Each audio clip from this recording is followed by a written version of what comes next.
మీరు వినబోతున్నది కేవలం ఒక కథ కాదు. ఇది మన పురాణాల పుటలలో దాగి ఉన్న ఒక అద్భుతమైన ధన రహస్యం. సాక్షాత్తు ఆ కుబేరుడే స్వయంగా ఆచరించిన మరియు తన భక్తులకు సూచించిన ఒక దివ్యమైన పుష్ప యాగం ఇది. ఈ కథను ప్రారంభించే ముందు ఒక చిన్న హెచ్చరిక.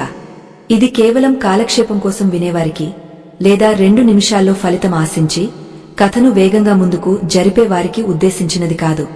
ఎవరికైతే నిజంగా తమ జీవితంలోని ఆర్థిక కష్టాలు తొలగిపోవాలనే తపన ఉందో, ఎవరైతే దైవ వాక్కుపై పూర్తి నమ్మకముంచి ఓపికగా చివరి వరకు వింటారో వారికి మాత్రమే ఈ రహస్యం అర్థమవుతుంది. అటువంటి ఓపిక, శ్రద్ధ లేనివారు ఇప్పుడే ఈ ప్రయత్నాన్ని విరమించుకోవచ్చు. ఎందుకంటే దైవానుగ్రహం అనేది ఓపిక ఉన్నవారికే దక్కుతుంది. ఇక ఆలస్యం చేయకుండా ఆ శ్రీమహాలక్ష్మీ దేవి పాదపద్మాలకు నమస్కరిస్తూ యక్షరాజైన కుబేరుడిని స్మరిస్తూ మన కథనంలోకి అడుగుపెడదాం. ప్రతి మనిషి జీవితంలోనూ ధనం అనేది ఒక కీలకమైన పాత్ర పోషిస్తుంది. ధనం మూలం మిదం జగత్ అని పెద్దలు ఊరకనే అనలేదు. మనం ఎంత ఆధ్యాత్మికంగా ఆలోచించినా, వాస్తవ జీవితంలో మన కనీస అవసరాలు తీరాలన్నా, మన కుటుంబం సంతోషంగా ఉండాలన్నా, నలుగురిలో మనకు గౌరవం దక్కాలన్నా లక్ష్మీ కటాక్షం తప్పనిసరి. అయితే చాలామంది ఇళ్లలో మనం గమనిస్తూ ఉంటాం. కష్టపడి సంపాదిస్తారు, రాత్రింబవళ్లు చెమటోడ్చి పనిచేస్తారు, కాని ఆ డబ్బు చేతిలో నిలవదు. వచ్చినట్టే వచ్చి ఏదో ఒక ఖర్చు రూపంలో, లేదా అనారోగ్యం రూపంలో, లేదా అప్పుల రూపంలో తిరిగి వెళ్లిపోతూ ఉంటుంది. దీనికి కారణమేమిటి? కేవలం సంపాదన ఉంటే సరిపోదు. ఆ సంపాదనను స్థిరంగా నిలబెట్టే శక్తి కూడా ఆ ఇంటికి ఉండాలి. అందుకే మన పెద్దలు లక్ష్మీదేవిని చంచల అన్నారు. అంటే ఆమె ఒక చోట స్థిరంగా ఉండదు. కాని ఆ చంచలమైన లక్ష్మిని స్థిరంగా కట్టిపడేయగలిగే శక్తి ఆమె సంరక్షకుడైన కుబేరుడికి మాత్రమే ఉంది. అందుకే కుబేర అనుగ్రహం ఉంటేనే లక్ష్మీదేవి ఇంట్లో స్థిరపడుతుంది.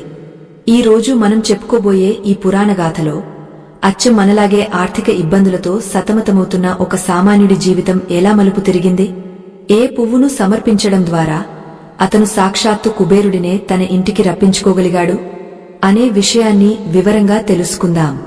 పూర్వం కాంచీపురంలో సోమశర్మ అనే ఒక పేద బ్రాహ్మణుడు ఉండేవాడు. అతను ఎంతటి దైవభక్తి కలవాడంటే రోజులో సగం సమయం పూజల్లోనూ జపతపాల్లోనూ గడిపేవాడు. కాని అతని భక్తికి తగిన ఫలితం మాత్రం ఆర్థికంగా ఎప్పుడూ లభించేది కాదు.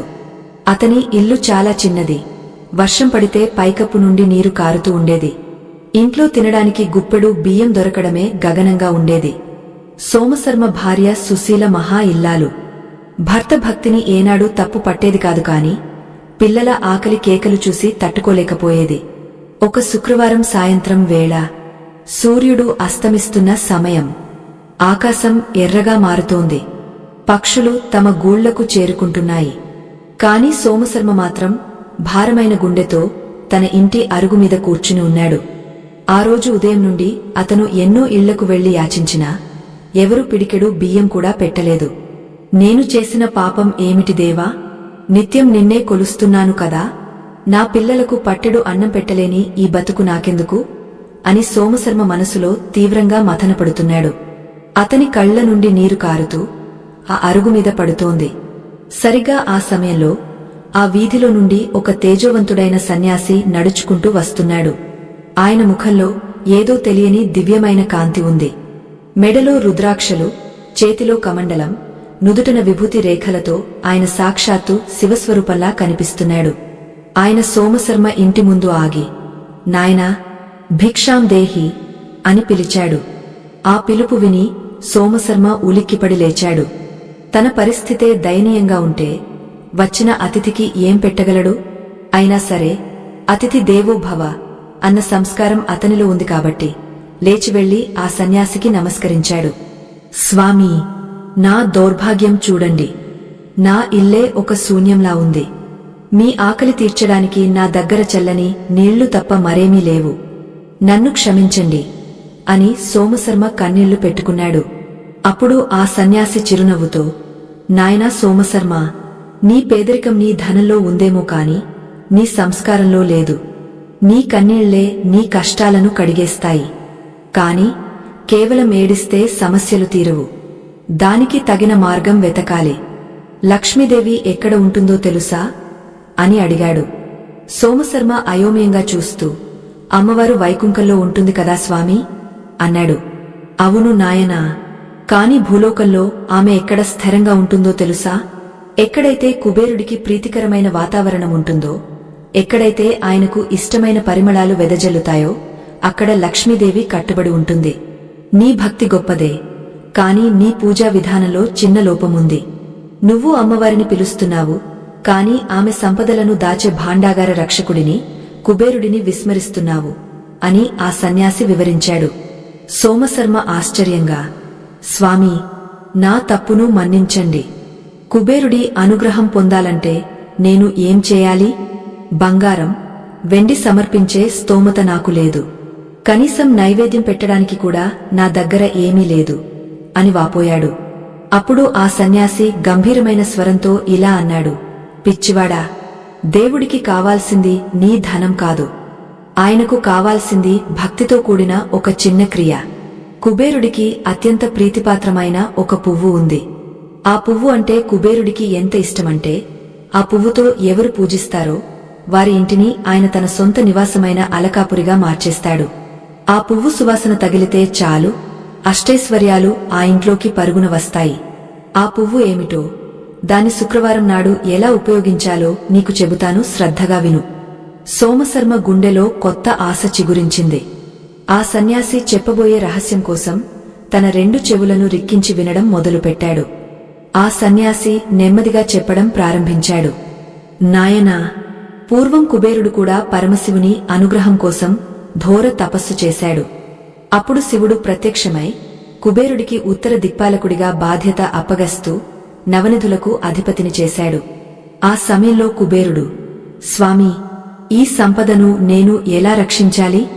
ఇది దుర్మార్గుల పాలవకుండా కేవలం సన్మార్గుల ఇళ్లలో ఎలా చేరాలి అని అడిగాడు. అప్పుడు శివుడు ఒక రహస్యం చెప్పాడు. ఎవరైతే ఒక ప్రత్యేకమైన పువ్వును శుక్రవారం నాడు సంధ్యా సమయంలో నీకు అర్పిస్తారో వారి ఇల్లు సిరి సంపదలతో తులతూగుతుంది అని వరమిచ్చాడు. ఆ పువ్వు మరేదో కాదు అని ఆ సన్యాసి ఆగి సోమశర్మ వంక తీక్షణంగా చూశాడు. ఆ పువ్వు పేరు వినడానికి సోమశర్మ ఆతృతగా ఎదురుచూస్తున్నాడు. కాని సన్యాసి మాట కొనసాగించే ముందు వాతావరణం ఒక్కసారిగా మారిపోయింది. చల్లని గాలి వీయడం మొదలైంది. సోమశర్మ ఇంటి ముందు ఉన్న చిన్న తులసి మొక్క గాలికి ఊగుతూ ఏదో సంకేతం ఇస్తున్నట్లుగా ఉంది. సన్యాసి మళ్లీ అందుకున్నాడు. ఆ పువ్వు చాలా సులభంగా దొరికేదే, కాని దాని శక్తి అపారం. దాన్ని సేకరించడంలోనే ఒక నియమముంది. ఆ పువ్వును ఆకుపచ్చని పట్టువస్త్రంలో ఉంచి పూజించాలి. ఆ పువ్వు పేరే. ఈలోగా లోపలి నుండి సోమశర్మ భార్య సుశీల ఒక చిన్న మట్టి ప్రమిదలో దీపం వెలిగించి బయటకు వచ్చింది. ఆ దీపపు కాంతిలో సన్యాసి ముఖం మరింత దేదీప్యమానంగా వెలిగిపోతోంది. ఆయన తన చేతిని పైకెత్తి ఆశీర్వదిస్తూ ఆ పువ్వు గురించి వివరించడం మొదలుపెట్టాడు. ఆ పువ్వు విశిష్టత ఏమిటంటే, అది బురదలో పుట్టిన దైవత్వానికి ప్రతీకగా నిలుస్తుంది. అది సూర్యచంద్రులకు సాక్షిగా వికసిస్తుంది. నాయనా సోమశర్మ, కుబేరుడికి ఇష్టమైన ఆ పువ్వు తామర పువ్వు, కమలం. కాని సాధారణ తామర పువ్వును ఎలా పడితే అలా వాడకూడదు. దాన్ని ఉపయోగించే విధానంలోనే అసలు రహస్యం దాగ ఉంది. శుక్రవారం నాడు సాయంత్రం సరిగా గోధూళి వేళ దాటిన తర్వాత, అంటే లక్ష్మీదేవి సంచరించే సమయంలో ఈ ప్రయోగం చేయాలి. అది ఎలా చేయాలో ఇప్పుడు వివరంగా చెబుతాను, ఒక్క మాట కూడా వదిలిపెట్టకుండా విను అంటూ సన్యాసి సోమశర్మను తన దగ్గరకు తీసుకున్నాడు. సోమశర్మకు ఆ క్షణం అనిపించింది తన కష్టాలన్నీ తీరిపోయే మార్గం దొరికిందని. కాని ఆ సన్యాసి చెప్పిన విధానం చాలా విచిత్రంగా ఉంది. కేవలం పూజా గదిలో పెట్టడమే కాదు, ఆ పువ్వును మన ధనం దాచే చోట ఎలా ఉంచాలి అనే విషయం దగ్గరే అసలు కిటుకు ఉంది. ఆ రహస్య విధానాన్ని వినడానికి సోమశర్మతో పాటు అక్కడే ఉన్న ప్రకృతి కూడా నిశ్శబ్దంగా మారిపోయింది. ఆ సన్యాసి చెప్పిన విధానం ప్రకారం ముందుగా ఆ ఇంటిని శుభ్రం చేసుకోవాలి. పవిత్రమైన మనసుతో స్నానం ఆచరించి ఎర్రటి లేదా గులాబీ రంగు వస్త్రాలు ధరించాలి. ఎందుకంటే ఆ రంగులు ఆకర్షణ శక్తిని కలిగి ఉంటాయి. ఆ తర్వాత 5 తామర పువ్వులను సేకరించాలి. ఎందుకు 5? పంచభూతాలకు, పంచేంద్రియాలకు ప్రతీకగా 5 పువ్వులు ఉండాలి. కాని సోమశర్మకు ఒక సందేహం వచ్చింది. స్వామీ, మా ఊరి చెరువులో తామరలు ఉన్నాయి కాని వాటిని సాయంత్రం వేళ కోయకూడదు కదా, మరి ఎలా అని అడిగాడు.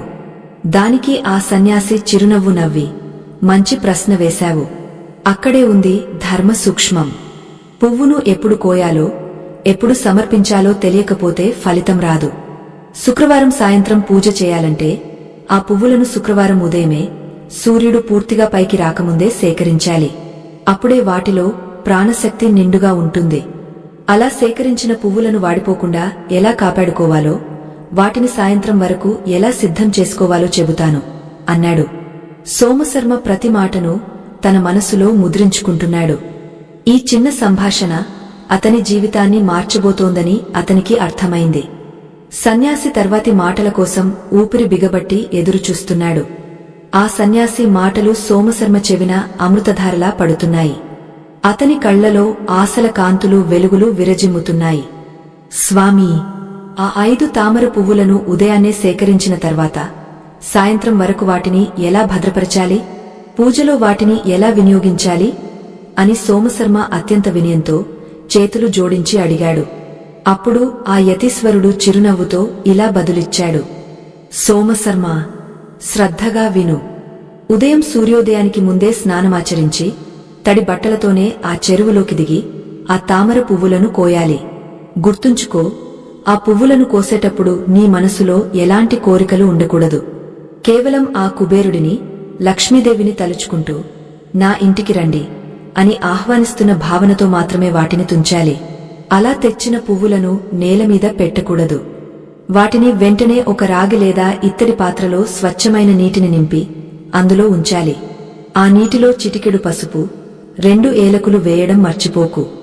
ఎందుకంటే సుగంధ పరిమళాలు లక్ష్మీదేవిని ఆకర్షిస్తాయి. ఆ నీటిలో ఉన్న పసుపు ఆ పువ్వుల పవిత్రతను సాయంత్రం వరకు కాపాడుతుంది. సన్యాసి మాటలు కొనసాగస్తూ అసలు రహస్యాన్ని విప్పాడు. ఇక సాయంత్రం పూజ విధానం గురించి చెబుతాను. సూర్యుడు అస్తమించి ఇల్లంతా చీకటి పడే సమయం, అంటే గోధూళి వేళ దాటిన తర్వాత నీ ఇంటి ఈశాన్య మూల లేదా ఉత్తర దిక్కును శుభ్రం చేయాలి. కుబేరుడు ఉత్తర దిక్పాలకుడు కాబట్టి ఆ దిశ నుండే ధనం ఇంట్లోకి వస్తుంది. ఆ ప్రదేశాన్ని ఆవు పేడతో అలికి లేదా పసుపు నీళ్లతో శుభ్రం చేసి అక్కడ ముగ్గులు వేయాలి. ఆ ముగ్గుల మీద ఒక చెక్క పీటను వేసి దానిపై కొత్త ఎర్రటి వస్త్రాన్ని పరచాలి. ఆ వస్త్రం మీద గుప్పెడు బియ్యం పోసి ఆ బియ్యాన్ని పలచగా పరవాలి. ఇది ధనరాశికి సంకేతం. సోమశర్మ ఊపిరి బిగబట్టి వింటున్నాడు. ఆ సన్యాసి ఇంకా లోతుగా వివరిస్తున్నాడు. ఇప్పుడు అసలు ఘట్టం. నువ్వు తెచ్చిన 5 తామర పువ్వులను ఆ బియ్యం రాశిపై అమర్చాలి. అయితే ఎలా పడితే అలా కాదు. ఒక పువ్వును మధ్యలో ఉంచి మిగిలిన 4 పువ్వులను 4 దిక్కులకు చూస్తున్నట్లుగా, అంటే తూర్పు, పడమర, ఉత్తరం, దక్షిణం వైపు రేకులు ఉండేలా అమర్చాలి. ఇది ఒక పద్మవ్యూహం లాంటిది. దారిద్ర్యం బయటికి పోవడానికి, సంపద లోపలికి రావడానికి ఇది ఒక మార్గం. మధ్యలో ఉన్న పువ్వు సాక్షాత్తు కుబేరుడి సింహాసనం. మరి ఆ పువ్వులలో ఏముంచాలి స్వామీ అని సోమశర్మ కుతూహలంగా అడిగాడు. మధ్యలో ఉన్న తామర పువ్వులో ఒక వెండి నాణెం ఉంచాలి. నీ దగ్గర వెండి లేకపోతే కనీసం ఒక రాగ నాణెం లేదా శుభ్రంగా కడిగిన రూపాయి బిళ్ళ అయినా పర్వాలేదు. కాని గుర్తుంచుకో, ఆ నాణెం మీద కొద్దిగా స్వచ్ఛమైన తేనెను, ఆవు నెయ్యిని పూయాలి. తేనె తీపికి సంకేతం, నెయ్యి పుష్టికి సంకేతం. మన జీవితం తీపిగా, పుష్టిగా ఉండాలని కోరుకుంటూ ఆ నాణెం పెట్టాలి. మిగిలిన 4 పువ్వులలో ఒక్కొక్క యాలక్కాయ, ఒక్కొక్క లవంగం ఉంచాలి. ఇవి కుబేరుడికి నలుదిక్కుల నుండి రక్షణ కల్పిస్తాయి. ఇంతవరకు బాగానే ఉంది కాని సోమశర్మ ముఖంలో చిన్న దిగులు కనిపించింది. స్వామీ, మీరు చెప్పినవన్నీ బాగానే ఉన్నాయి. కాని నా దగ్గర ఆవు నెయ్యి కొనడానికి చిల్లిగవ్వ కూడా లేదు. తేనె ఎక్కడి నుండి తేవాలి? పూజ చేయాలన్న కోరిక ఉంది కాని స్తోమత లేని దౌర్భాగ్యుడిని నేను అని తలదించుకున్నాడు. ఆ సన్యాసి గట్టిగా నవ్వి, పిచ్చివాడా, సంకల్పం గొప్పదైతే ప్రకృతి కూడా సహకరిస్తుంది. నీ పూజకు కావలసిన వస్తువులు అవే సమకూరతాయి చూడు. రేపు ఉదయం నువ్వు చెరువు దగ్గరికి వెళ్లేసరికి నీకు అంతా శుభమే జరుగుతుంది అని దీవించాడు. అంతేకాకుండా ఆ సన్యాసి మరొక ముఖ్యమైన విషయాన్ని చెప్పాడు. కేవలం పూజ గదిలో పెట్టడమే కాదు సోమశర్మ, ఈ పూజ పూర్తయిన తర్వాత ఆ రాత్రంతా ఆ పువ్వులను అలాగే ఉంచాలి. మరుసటి రోజు అంటే శనివారం ఉదయం మధ్యలో ఉన్న పువ్వులోని నాణేన్ని తీసి నీ బీరువాలో లేదా డబ్బు దాచే పెట్టెలో ఒక ఎర్రటి గుడ్డలో చుట్టిపెట్టాలి. ఆ 5 పువ్వులను పారే నీటిలో లేదా ఏదైనా చెట్టు మొదట్లో వేయాలి. ఇలా వరుసగా 5 శుక్రవారాలు చేస్తే నీ ఇంట్లో దారిద్ర్యం అనే మాటే వినిపించదు.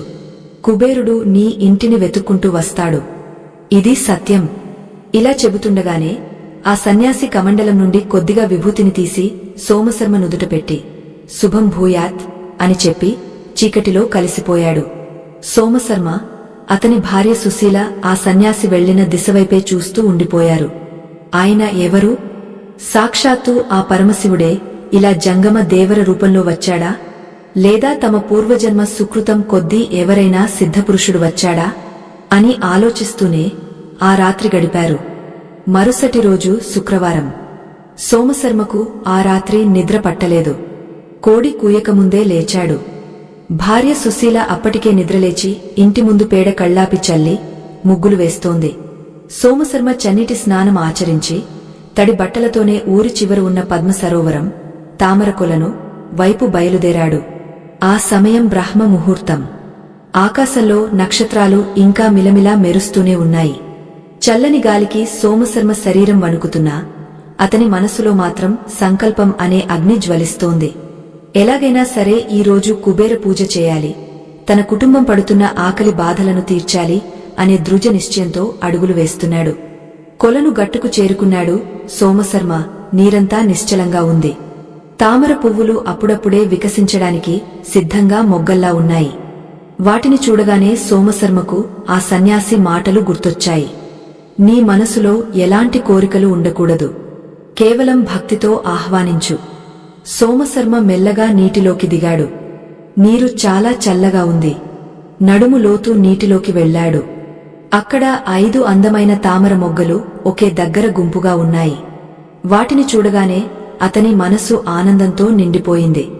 అతను చేతులు జోడించి, ఓ యక్షరాజా, కుబేరా, నా దారిద్ర్యాన్ని పారద్రోలడానికి మా ఇంటికి రా తండ్రి అని వేడుకుంటూ ఒక్కొక్క పువ్వును అతి జాగ్రత్తగా తుంచాడు. పువ్వులు చేతికి వచ్చాయి. కాని సోమశర్మకు ఇంకా ఆ సన్యాసి చెప్పిన తేనె, నెయ్యి ఎలా దొరుకుతాయో తెలియదు.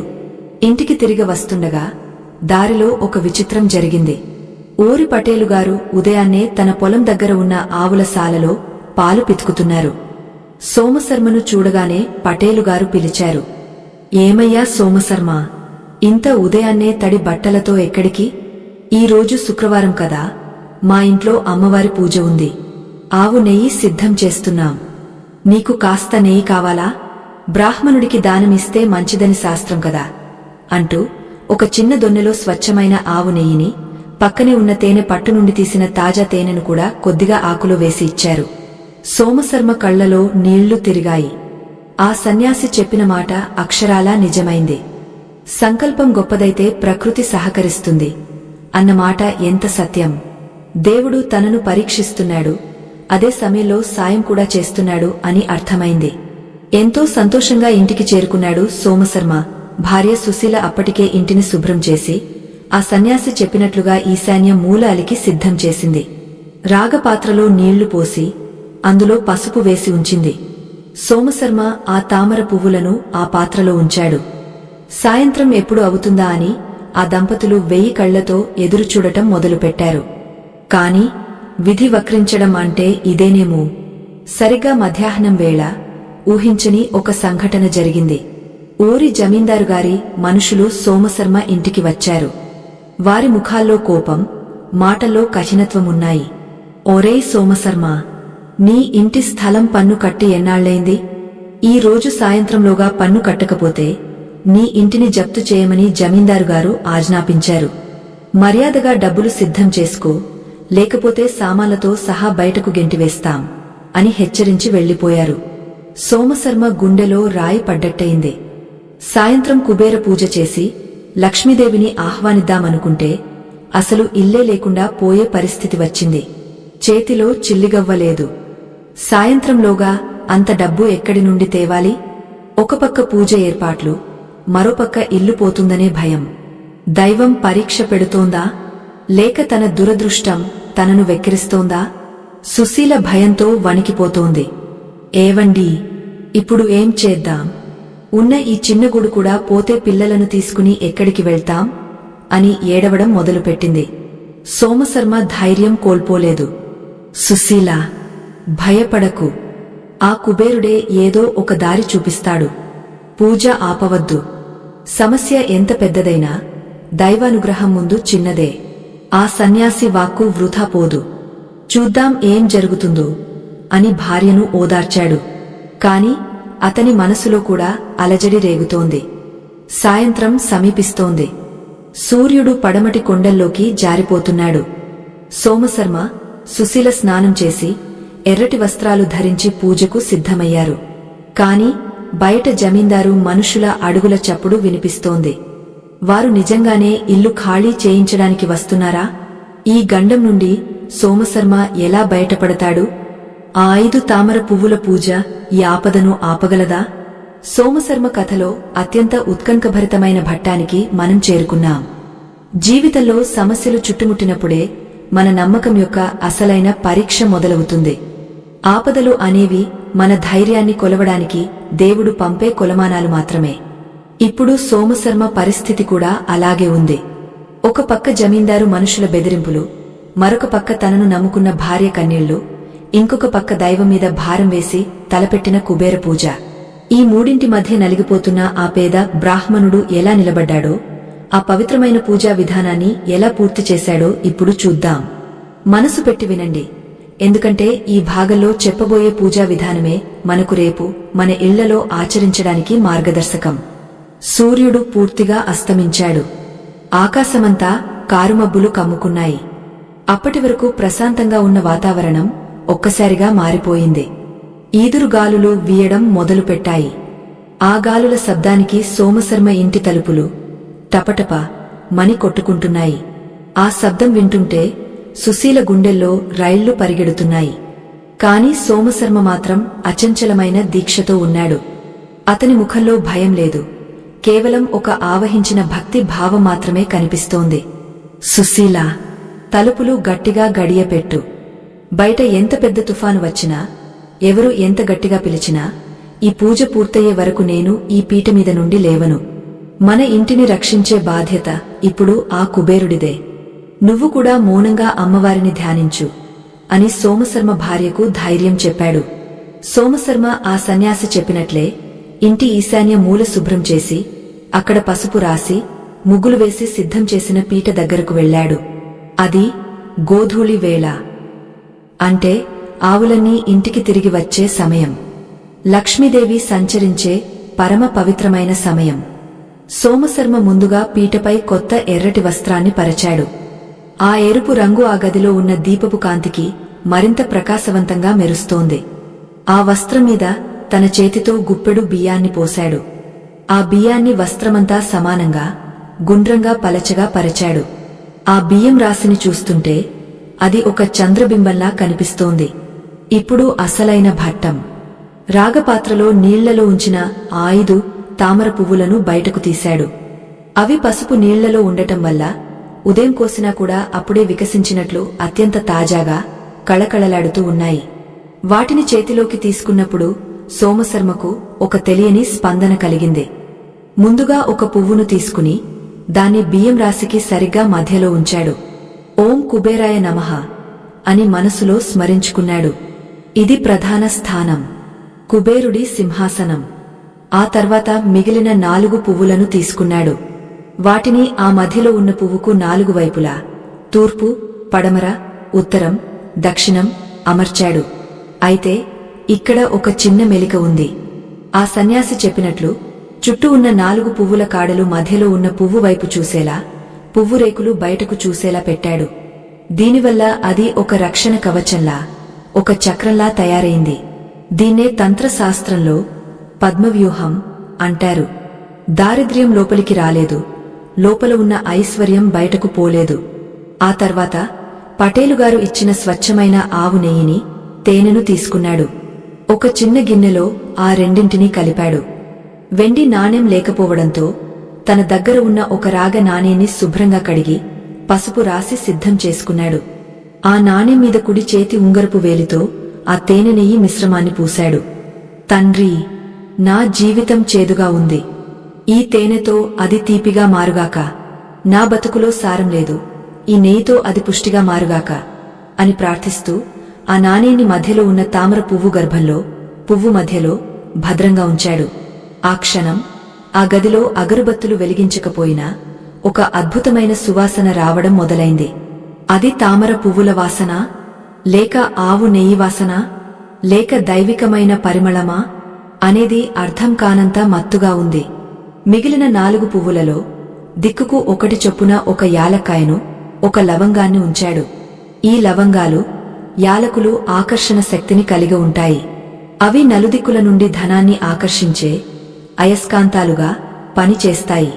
పూజ పూర్తి కావస్తోంది. సోమశర్మ కళ్ళు మూసుకుని ఓం యక్షరాజాయ విద్మహే వైశ్రవణాయ ధీమహి తన్నో కుబేర ప్రచోదయాత్ అనే కుబేర గాయత్రిని జపించడం మొదలుపెట్టాడు. వాతావరణం అంతా నిశ్శబ్దంగా, గంభీరంగా మారింది. ఆ ఇంట్లో ఏదో శక్తి ప్రవేశించినట్లుగా గాలిలో ఒక బరువు కనిపిస్తోంది. సరిగ్గా అదే సమయంలో ధడ ధడ ధడ మని తలుపులు బాదుతున్న శబ్దం. ఓరేయ్ సోమశర్మ, తలుపు తీ. లోపల దాక్కున్నావని మాకు తెలుసు. జమీందారుగారి ఆజ్ఞ ఇది. మర్యాదగా బయటకురా, లేకపోతే తలుపులు బద్దలు కొట్టుకుని లోపలికి వస్తాం అని బయట నుండి గంభీరమైన కంఠం వినిపించింది. అది జమీందారుగారి ప్రధాన అనుచరుడు వీరభద్రుడి గొంతు. అతను చాలా క్రూరమైనవాడు. సుశీల భయంతో వణికిపోతూ సోమశర్మ వైపు చూసింది. కాని సోమశర్మ కళ్ళు తెరవలేదు. అతని పెదవులు మంత్రజపం చేస్తూనే ఉన్నాయి. బయట శబ్దాలు పెరుగుతున్నాయి. ఉరుములు, మెరుపులతో వాన మొదలైంది. ఆ వాన శబ్దానికి మనుషుల అరుపులు తోడై భీతావహంగా ఉంది. ఇంకా ఎంతసేపు దాక్కుంటావురా అంటూ వీరభద్రుడు తలుపును బలంగా తన్నాడు. ఆ పాత తలుపులు ఏ క్షణానైనా విరిగపోయేలా ఉన్నాయి.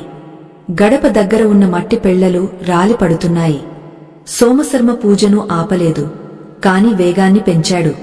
చివరిగా కర్పూర హారతి వెలిగించి ఆ తామర పువ్వులకు చూపించాడు. స్వామీ, ఆపద బాంధవా, నా మర్యాద నీ చేతిలో ఉంది. నన్ను రక్షించు అని సాష్టాంగ నమస్కారం చేశాడు. ఆ హారతి వెలుగులో ఆ తామర పువ్వులు బంగారు వర్ణంలో మెరిసిపోయాయి. నమస్కారం పూర్తి చేసి సోమశర్మ మెల్లగా లేచాడు. అతని ముఖంలో ఇప్పుడు ఎలాంటి ఆందోళన లేదు. ఒక విచిత్రమైన ప్రశాంతత, గంభీరత ఆవహించి ఉన్నాయి. నేరుగా వెళ్లి తలుపు గడియ తీశాడు. తలుపు తెరుచుకోగానే బయట వీరభద్రుడు, మరో 4 మనుషులు తడిసి ముద్దై కోపంతో ఊగపోతూ నిలబడి ఉన్నారు. వీరభద్రుడు చేతిలో లాగి పట్టుకుని సోమశర్మను కొట్టడానికి చేయి ఎత్తాడు.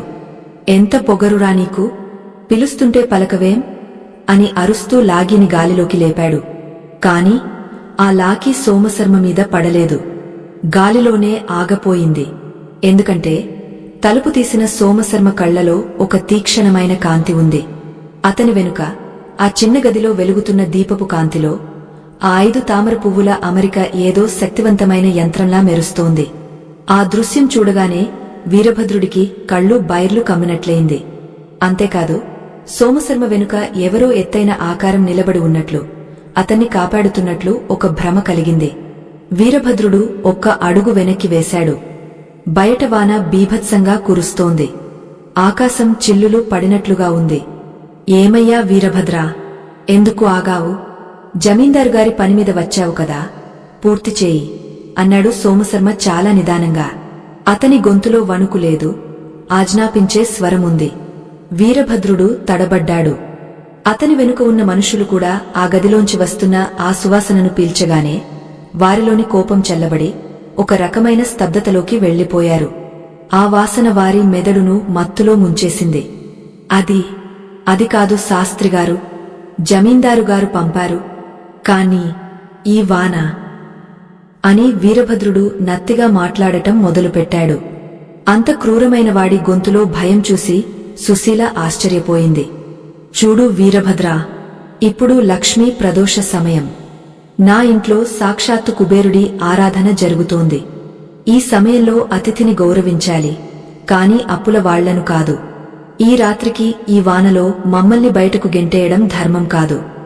రేపు ఉదయం సూర్యుడు రాకముందే మీ జమీందారు గారికి సమాధానం దొరుకుతుంది. అప్పటి వరకు నా ఇంటి గుమ్మం దాటి లోపలికి రావద్దు. ఇది ఆ పరమశివుడి ఆజ్ఞ అని సోమశర్మ గట్టిగా చెప్పి వారి సమాధానం కోసం చూడకుండా తలుపు మూసి గడియ పెట్టేశాడు. బయట ఉన్న వాళ్లు ఆశ్చర్యంతో నోరెళ్లబెట్టారు. అంత ధైర్యం సోమశర్మకు ఎక్కడి నుండి వచ్చింది? మామూలుగా అయితే కాళ్లమీద పడి ఏడ్చేవాడు కదా. లోపల ఏం జరుగుతోంది? ఆ వాసన ఏమిటి? అనే ప్రశ్నలు వారిని తొలిచేస్తున్నాయి.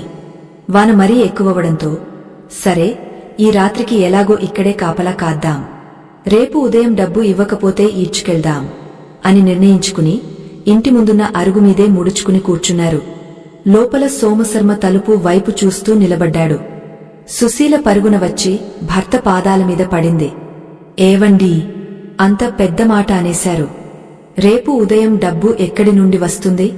మన మాట తప్పితే వాళ్లు చంపేస్తారు కదా అని బోరుమంది. సోమశర్మ ఆమెను లేపి ఆ తామర పువ్వుల వైపు చూపిస్తూ, పిచ్చిదానా, ఆ పువ్వులను చూడు. అవి సామాన్యమైన పువ్వులు కాదు.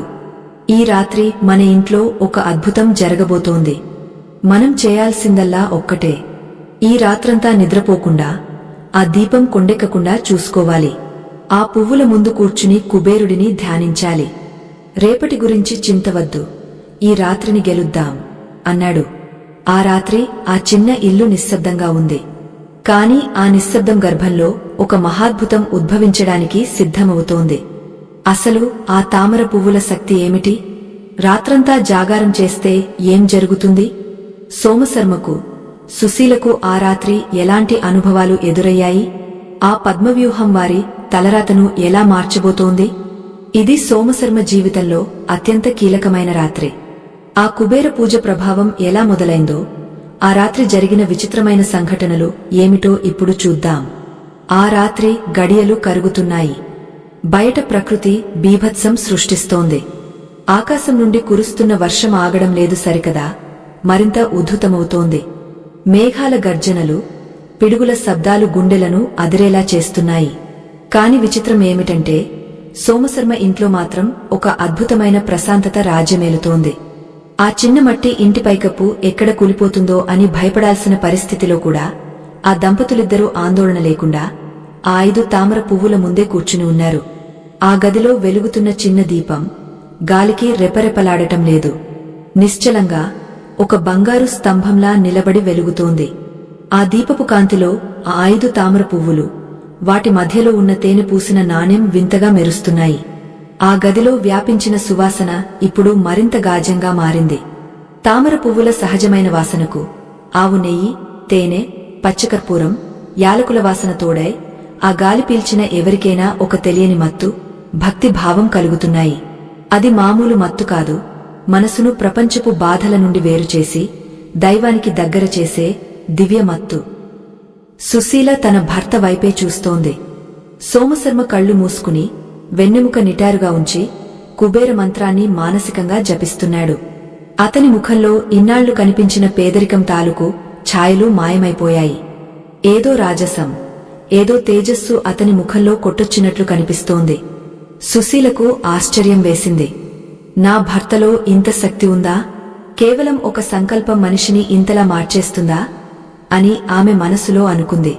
ఆమె కూడా ఆ దీపాన్ని కాపాడుతూ, అమ్మా మహాలక్ష్మి, మా కష్టాలు తీర్చమని అడగను, కాని నా భర్త నమ్మకాన్ని మాత్రం వమ్ము చేయకు తల్లి అని ప్రార్థిస్తూ కూర్చుంది. ఇక బయట అరుగుమీద కూర్చున్న జమీందారు మనుషుల పరిస్థితి వర్ణనాతీతం. ఆ చలికి వానికి వాళ్లు వణికిపోతున్నారు. మామూలుగా అయితే వాళ్లు తలుపులు పగలగొట్టి లోపలికి వెళ్లిపోవాలి, లేదా సోమశర్మను ఈడ్చుకు రావాలి.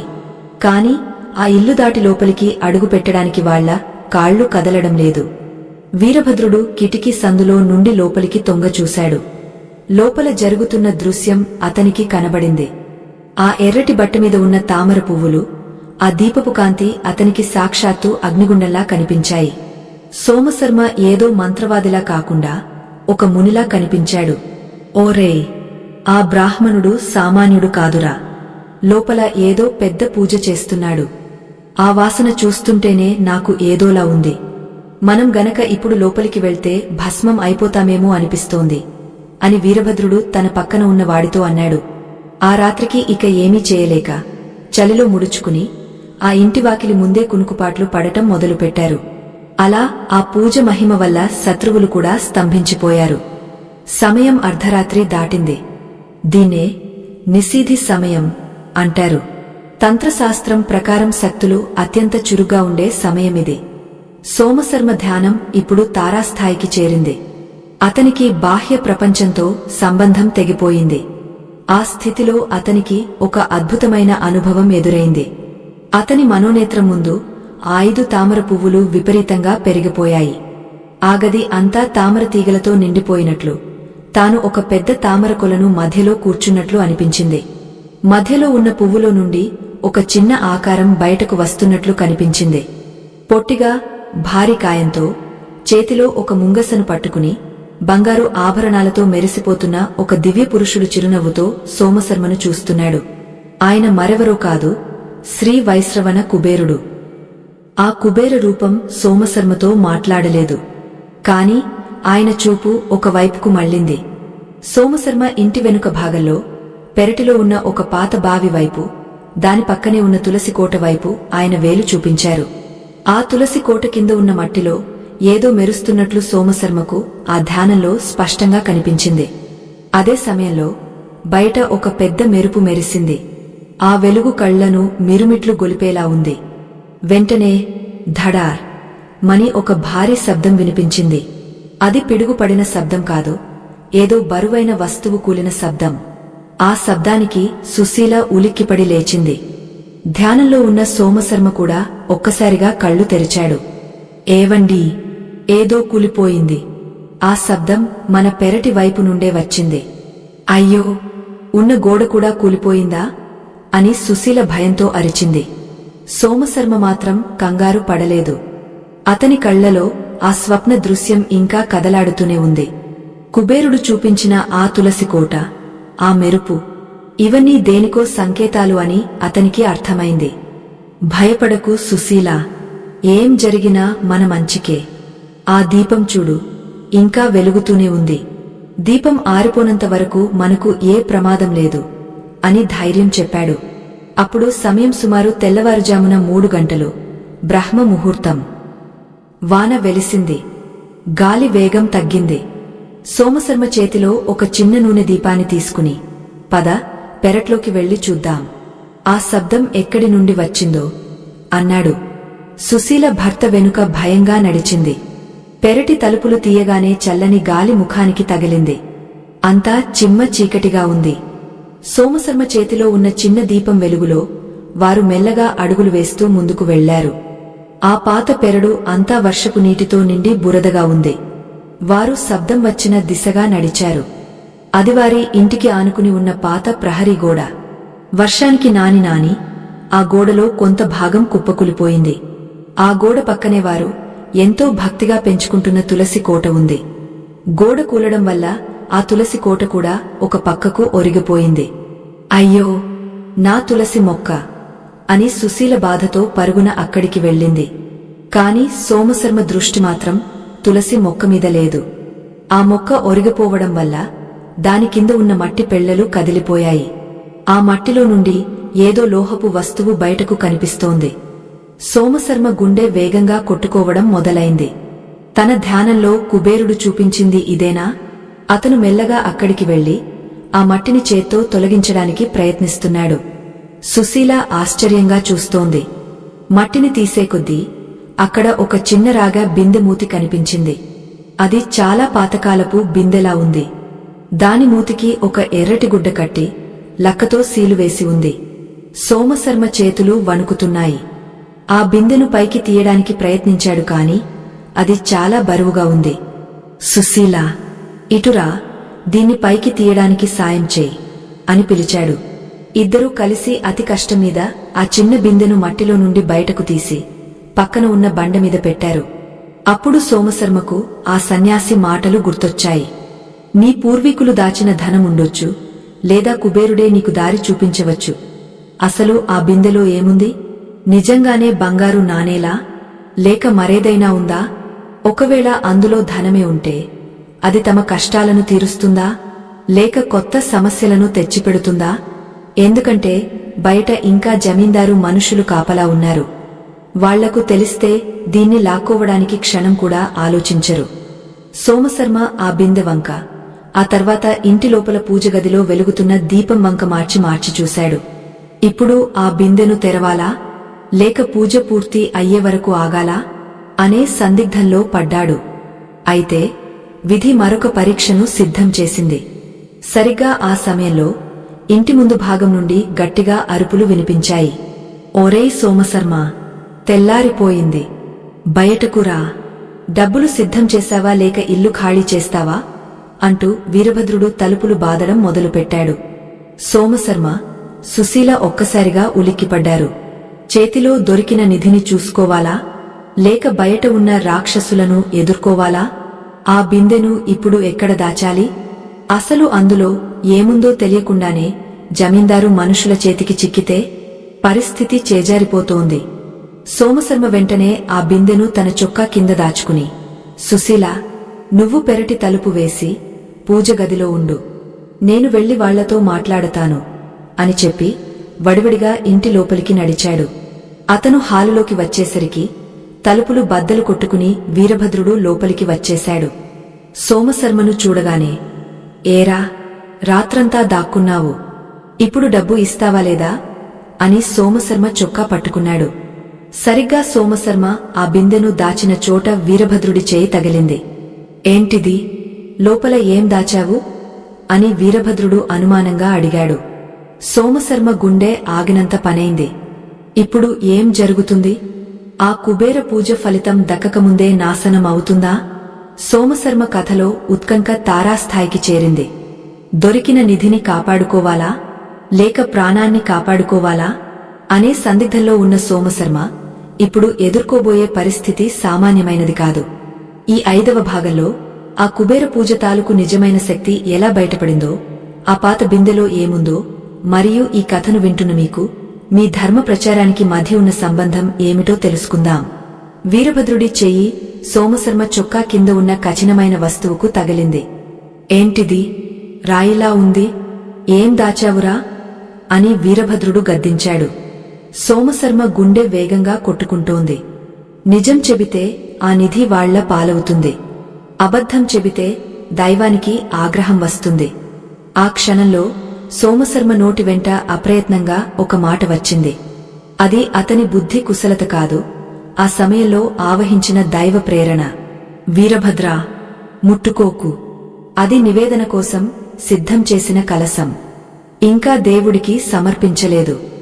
మైలపడితే మా వంశం నాశనం అవడమే కాదు, ముట్టుకున్న నీకు కూడా అరిష్టం దాపురిస్తుంది, జాగ్రత్త అని సోమశర్మ గట్టిగా హెచ్చరించాడు.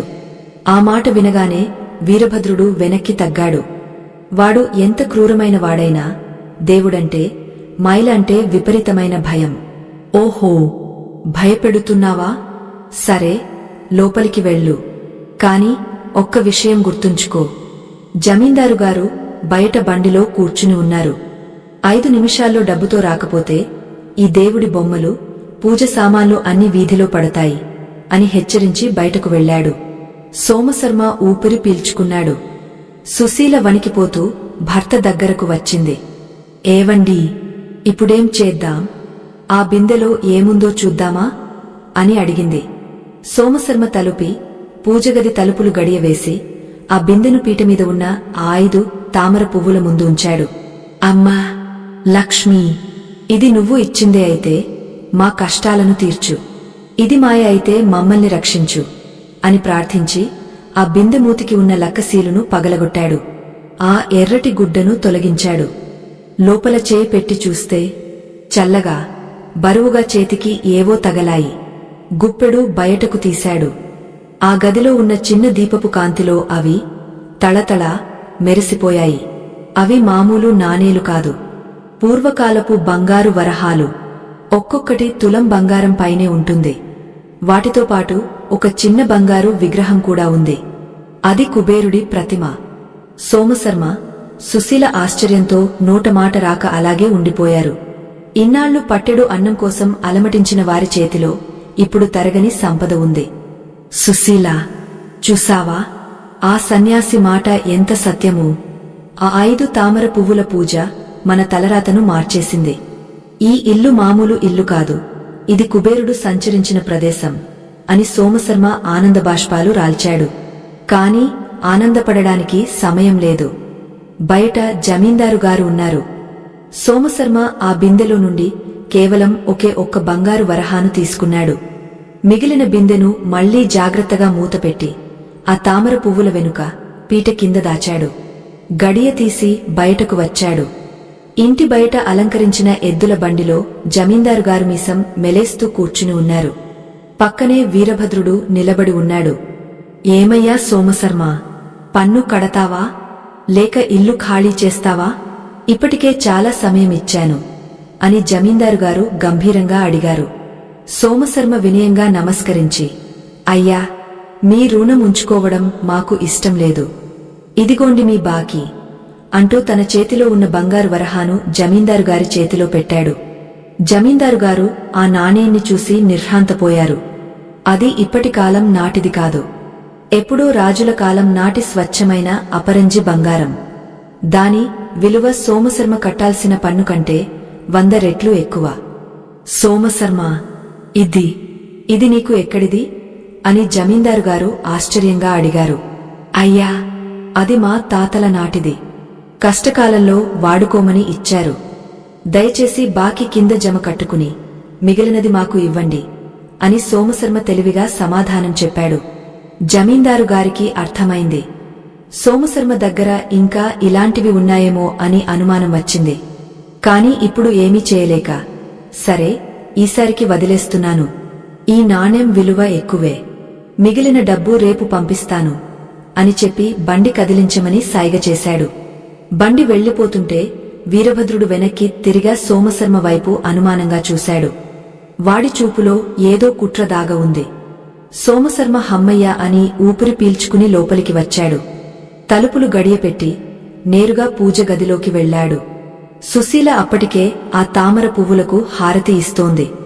సుశీల, గండం గడిచింది, కాని అసలైన బాధ్యత ఇప్పుడే మొదలైంది. ఈ ధనాన్ని మనం చాలా జాగ్రత్తగా కాపాడుకోవాలి. ఆ సన్యాసి చెప్పినట్లు ఈ 5 తామర పువ్వుల పూజను పూర్తి చేయాలి. ఇవి వాడిపోకముందే వీటిలోని శక్తిని మన బీరువాలోకి మార్చాలి అన్నాడు సోమశర్మ. ప్రియమైన శ్రోతలకు ఒక చిన్న విన్నపం. సోమశర్మ కథ వింటుంటే మీకు కూడా మీ కష్టాలు తీరిపోవాలని అనిపిస్తోంది కదా? మన సనాతన ధర్మంలో ఇలాంటి ఎన్నో అద్భుతమైన రహస్యాలు దాగ ఉన్నాయి. కాని దురదృష్టవశాత్తు ఈ రోజుల్లో ఇలాంటి కథలు చెప్పేవారు, వినేవారు తగ్గపోతున్నారు. మన భావితరాలకు ఈ సంపదను అందించాలనేదే నా చిన్న ప్రయత్నం. ఈ ధర్మ ప్రచార యజ్ఞంలో మీరు కూడా సమిధలు వేయవచ్చు. కేవలం కథలు వినడమే కాకుండా ఇలాంటి మంచి విషయాలు 10 మందికి చేరాలంటే మాకు మీ ఆర్థిక సహకారం ఎంతో అవసరం. వీడియోలో కనిపిస్తున్న ఈ క్యూఆర్ కోడ్ స్కానర్ ద్వారా మీకు తోచినంత, అది 10 రూపాయలైనా సరే, విరాళం అందించి మాకు మద్దతు తెలపండి. మీరు ఇచ్చే చిన్న మొత్తం కూడా మరో మంచి కథను వెలికి తీయడానికి మాకు ఇంధనంలా పనిచేస్తుంది. ధర్మో రక్షతి రక్షితః. ఇక కథలోకి వెళదాం. సోమశర్మ ఆ నిధిని చూసి పొంగపోలేదు. ఎందుకంటే ఆ ధనం 5 తామర పువ్వుల ఆకర్షణ శక్తి వల్లే బయటపడింది. ఇప్పుడు ఆ పువ్వులను ఎలా భద్రపరచాలి? ఆ సన్యాసి చెప్పిన బీరువా రహస్యం ఏమిటి? సుశీల, ఇప్పుడు ఈ 5 పువ్వులను నీళ్లలో నుండి తీయి. వాటిని తడి లేకుండా పొడి వస్త్రంతో తుడుచు. ఇప్పుడు ఆ పువ్వులను ఎర్రటి దారంతో మాలగా కట్టు. కాని గుర్తుంచుకో, సూది వాడకూడదు. కేవలం కాడలను ముడివేస్తూ మాలగా చేయాలి అని సోమశర్మ చెప్పాడు. సూది వాడకుండా మాల కట్టడం అంటే చాలా కష్టం. కాని సుశీల ఎంతో ఓపికగా ఆ తామర కాడలను ఒకదానికొకటి మెలివేస్తూ అందమైన మాలగా తయారు చేసింది. ఇప్పుడు ఈ మాలను తీసుకువెళ్లి మన బీరువా లోపల డబ్బులు దాచే అరలో వెనుక వైపున ఉంచాలి. అది ఎండిపోయినా సరే తీయకూడదు. ఆ ఎండిన పువ్వుల నుండే కుబేర శక్తి ప్రసరిస్తుంది. ఒకవేళ పొరపాటున ఆ పువ్వులను ఎవరైనా తాకితే ఆ శక్తి పోతుంది. కాబట్టి చాలా రహస్యంగా ఉంచాలి అని సోమశర్మ వివరించాడు. కాని ఇక్కడొక కొత్త సమస్య వచ్చి పడింది. బీరువాలో మాల పెట్టగానే ఆ తామర పువ్వుల నుండి చిన్న చిన్న నల్లటి పురుగులు రావడం గమనించాడు సోమశర్మ. తామర పువ్వు సహజంగానే నీటిలో ఉంటుంది కాబట్టి అందులో పురుగులు ఉండటం సహజం. కాని బీరువాలో పెడితే బట్టలు పాడవుతాయి కదా, మరి దీనికి పరిష్కారమేమిటి? సన్యాసి దీని గురించి ఏమైనా చెప్పాడా? సోమశర్మ ఆలోచనలో పడ్డాడు. అప్పుడే అతనికి ఆ సన్యాసి చెప్పిన చివరి మాట గుర్తొచ్చింది. పువ్వును పట్టు వస్త్రంలో చుట్టి ఉంచు. అవును, నేరుగా బీరువాలో పెట్టకూడదు. ఒక ఆకుపచ్చని పట్టు వస్త్రాన్ని తీసుకుని అందులో ఈ మాలను, ఆ బంగారు నాణేన్ని కలిపి మూట కట్టాలి. ఆకుపచ్చ రంగు బుధుడికి ప్రతీక. బుధుడు వ్యాపారానికి, ధనానికి కారకుడు. అందుకే కుబేరుడికి ఆకుపచ్చ రంగు ఇష్టం. సోమశర్మ వెంటనే తన దగ్గర ఉన్న పాత పట్టు పంచెలో నుంచి ఒక మంచి ముక్కను చింపి దానికి పసుపు రాసి ఆకుపచ్చగా మార్చాడు. పసుపు, నీలం కలిపితే ఆకుపచ్చ రంగు వస్తుంది కదా, లేదా దొరికిన ఆకులతో రంగు అద్దాడు అనుకుందాం. ఆ వస్త్రంలో ఆ పువ్వుల మాలను, ఆ బంగారు విగ్రహాన్ని ఉంచి గట్టిగా మూట కట్టాడు. ఆ మూటను బీరువాలో పెట్టగానే ఆ గదిలో ఒక సన్నని ఘంటానాదం వినిపించింది.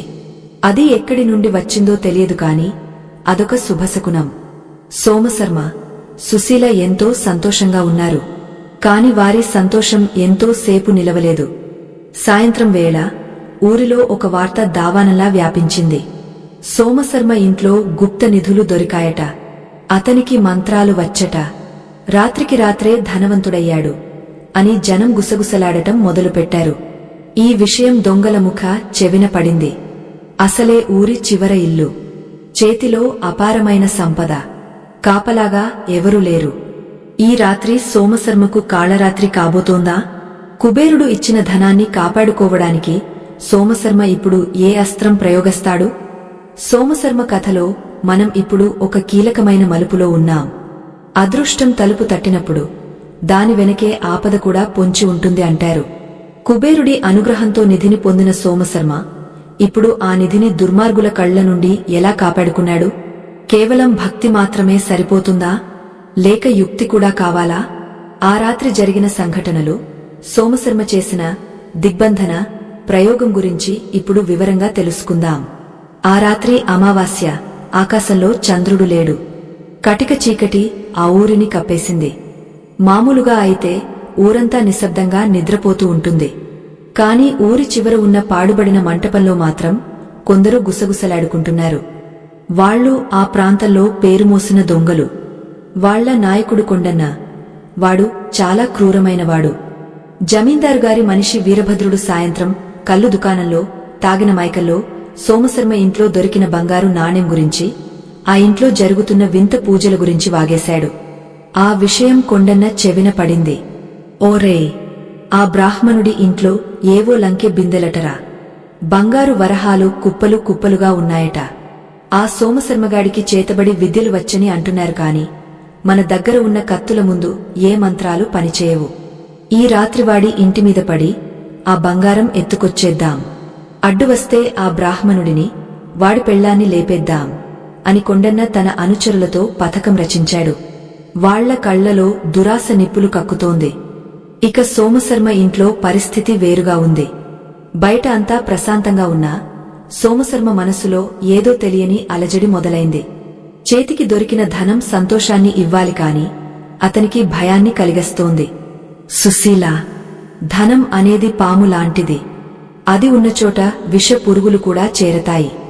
ఈ రోజు జమీందారుగారు వెళ్లిపోయారు కాని ఆ వీరభద్రుడి చూపు నాకు నచ్చలేదు.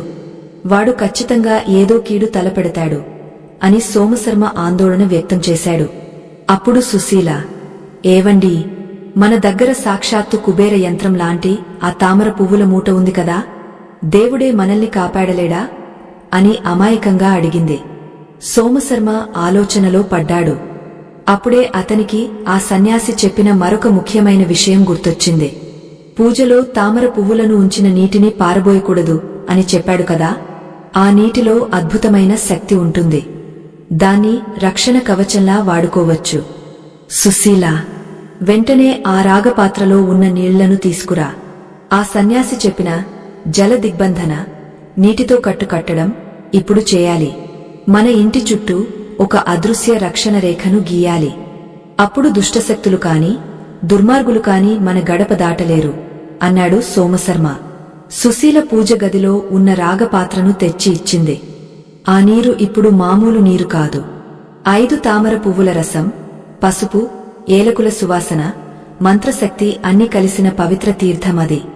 సోమశర్మ ఆ పాత్రను చేతిలో పట్టుకుని ఇంటి బయటకు వచ్చాడు. అప్పుడు సమయం అర్ధరాత్రి 12 గంటలు దాటుతోంది.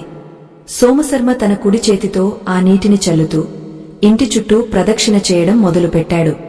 ఓం అపవిత్రః పవిత్రో వా సర్వవస్థాం గతోపివా అంటూ రక్షణ మంత్రాలు చదువుతూ ఇంటి 4 మూలలా ఆ నీటిని ధారగా పోశాడు.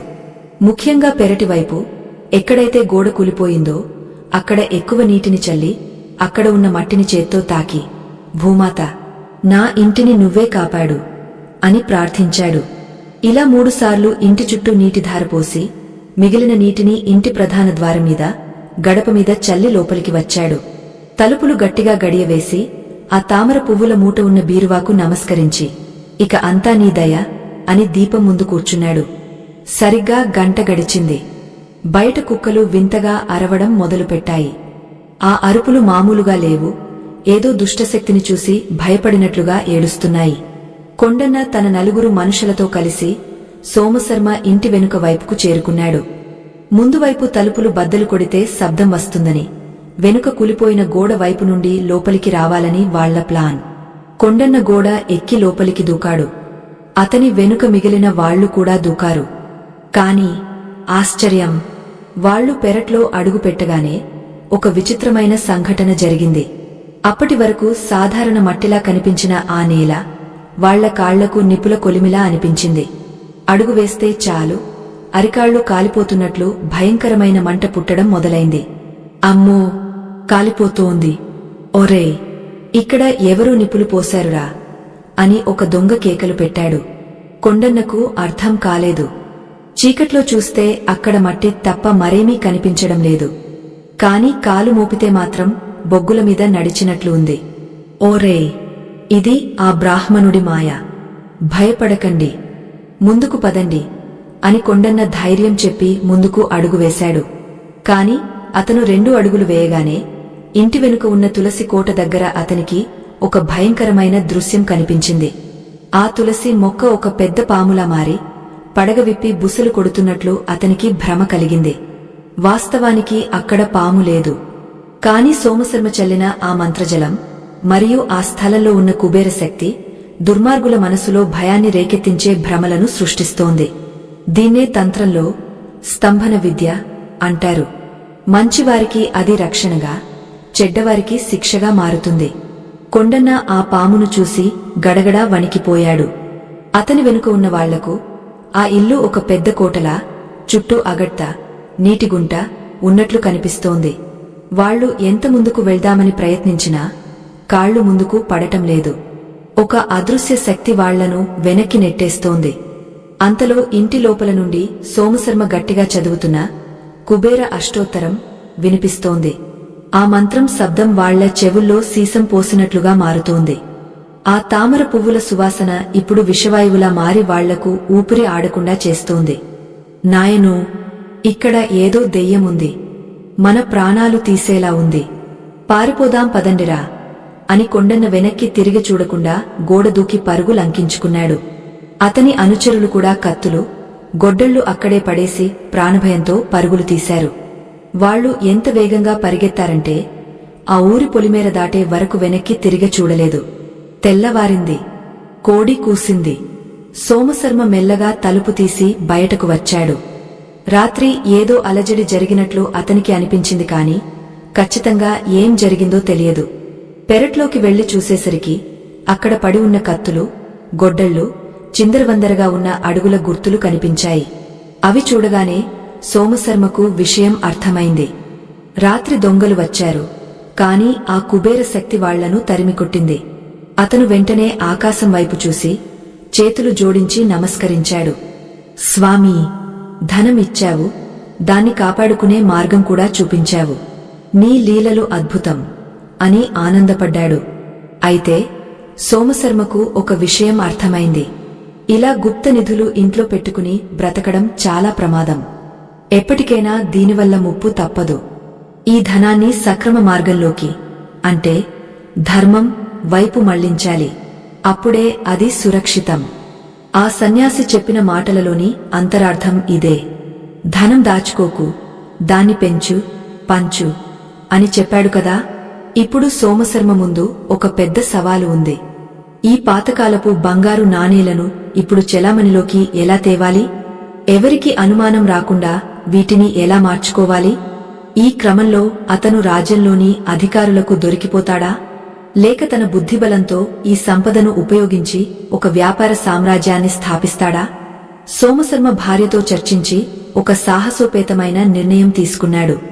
కాంచీపురంలో ఉన్న ప్రసిద్ధ బంగారు వర్తకుడు, ధర్మాతముడు అయిన శ్రేష్ఠిగుప్త గారిని కలవాలని నిర్ణయించుకున్నాడు. కాని ఆయనను కలవడం అంత సులభం కాదు. ఆయన చుట్టూ ఎప్పుడూ రక్షకభటులు ఉంటారు. ఒక పేద బ్రాహ్మణుడు అంత పెద్ద వర్తకుడిని ఎలా కలుస్తాడు? తన దగ్గర ఉన్నది దొంగ సొత్తు కాదని ఎలా నిరూపించుకుంటాడు? సోమశర్మ తన దగ్గర ఉన్న బంగారు కుబేర విగ్రహాన్ని, ఒక 2 వరహాలను తీసుకుని ఒక సామాన్య రైతు వేషంలో పట్నానికి బయలుదేరాడు.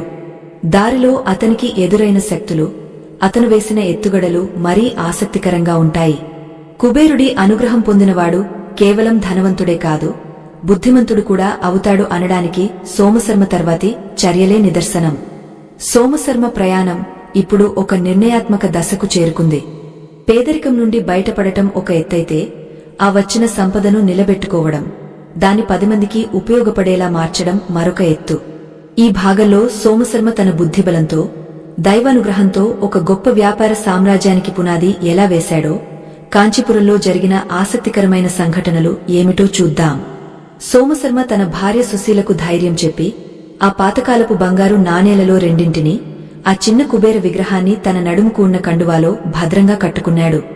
మాసిపోయిన బట్టలు, నెర్రలు బారిన పాదాలతో అతను చూడ్డానికి ఒక నిరుపేద బాటసారిలాగే ఉన్నాడు. కాని అతని ముఖంలో మాత్రం ఒక తెలియని వర్చస్సు, కాంతి కనిపిస్తోంది. అది కుబేర మంత్రం జపించడం వల్ల, ఆ తామర పువ్వుల సాన్నిహిత్యం వల్ల వచ్చిన తేజస్సు. కాంచీపురం మహానగరం జనంతో కిటకిటలాడుతోంది. వీధులన్నీ వ్యాపారాలతో, కొనుగోలు చేసేవారితో రద్దీగా ఉన్నాయి. సోమశర్మ ఎవరిని పట్టించుకోకుండా నేరుగా నగర నడిబొడ్డున ఉన్న శ్రేష్ఠిగుప్త గారి భవంతి వైపు నడిచాడు. శ్రేష్ఠిగుప్తగారు ఆ రాజలకే పెద్ద వర్తకుడు. ఆయన నిజాయితీకి మారుపేరు. దొంగ సొత్తును కొనరని, ధర్మానికి కట్టుబడి ఉంటారని ఆయనకు మంచి పేరు ఉంది. అందుకే సోమశర్మ ఆయనను ఎంచుకున్నాడు. ఆ భవంతి సింహద్వారం దగ్గరకు రాగానే అక్కడ ఉన్న 2 భారీకాయులైన రక్షకభటులు సోమశర్మను అడ్డుకున్నారు. వారి చేతుల్లో ఇత్తడి పిడి ఉన్న బల్లేలు ఉన్నాయి. ఆగు బాటసారి, ఎక్కడికి వెళ్తున్నా? ఇది ధర్మసత్రం కాదు, వర్తక శ్రేష్ఠుల నివాసం. దానం కావాలంటే వెనుక వైపు ఉన్న అన్నదాన సత్రానికి వెళ్ళు అని ఒక భటుడు గర్వంగా మాట్లాడాడు. సోమశర్మ చిరునవ్వు నవ్వి, నాయనా, నేను యాచించడానికి రాలేదు, మీ యజమానిగారిని ఆశీర్వదించడానికి, ఒక ముఖ్యమైన వ్యాపార విషయం మాట్లాడడానికి వచ్చాను అని గంభీరంగా చెప్పాడు. ఆ భటులు పకపకా నవ్వారు. నువ్వు మా యజమానితో వ్యాపారమా? నీ వేషం చూస్తుంటే చిల్లిగవ్వ ఉన్నట్లు లేదు. మర్యాదగా ఇక్కడి నుండి వెళ్ళిపో అని గద్దించారు. అప్పుడు సోమశర్మ వారి కళ్లలోకి సూటిగా చూసి, నన్ను అడ్డుకోవడం మీ ధర్మం, కాని సాక్షాత్తు లక్ష్మీపుత్రుడిని ద్వారం దగ్గరే ఆపడం మీ యజమానికి శ్రేయస్కరం కాదు. వెళ్లి మీ యజమానితో ఒక మాట చెప్పండి. పద్మ సరోవరం నుండి ఒక అతిథి వచ్చాడు, పాత బాకీ తీర్చడానికి వచ్చాడు అని చెప్పండి. ఆ తర్వాత ఆయన రమ్మంటే వస్తాను, లేదంటే వెళ్ళిపోతాను అన్నాడు. సోమశర్మ మాటల్లో ఉన్న ఆత్మవిశ్వాసం చూసి భటులు సందిగ్ధంలో పడ్డారు. సామాన్యుడు ఇంత ధైర్యంగా మాట్లాడలేడు కదా అనుకుని ఒక భటుడు లోపలికి వెళ్లి గుప్తగారికి ఈ విషయం చెప్పాడు. లోపల శ్రేష్ఠి గుప్తగారు రత్నాల వ్యాపారంలో మునిగ ఉన్నారు. భటుడు చెప్పిన మాట వినగానే ఆయన ఉలిక్కిపడ్డారు. పద్మ సరోవరమా? పాత బాకీనా? నాకు అక్కడ ఎవరు బాకీలేరే? అయినా ఆ మాటల్లో ఏదో గుజార్థం ఉంది. వెంటనే ఆ బ్రాహ్మణుడిని సగౌరవంగా లోపలికి తీసుకురా అని ఆజ్ఞాపించారు. సోమశర్మ లోపలికి అడుగుపెట్టాడు.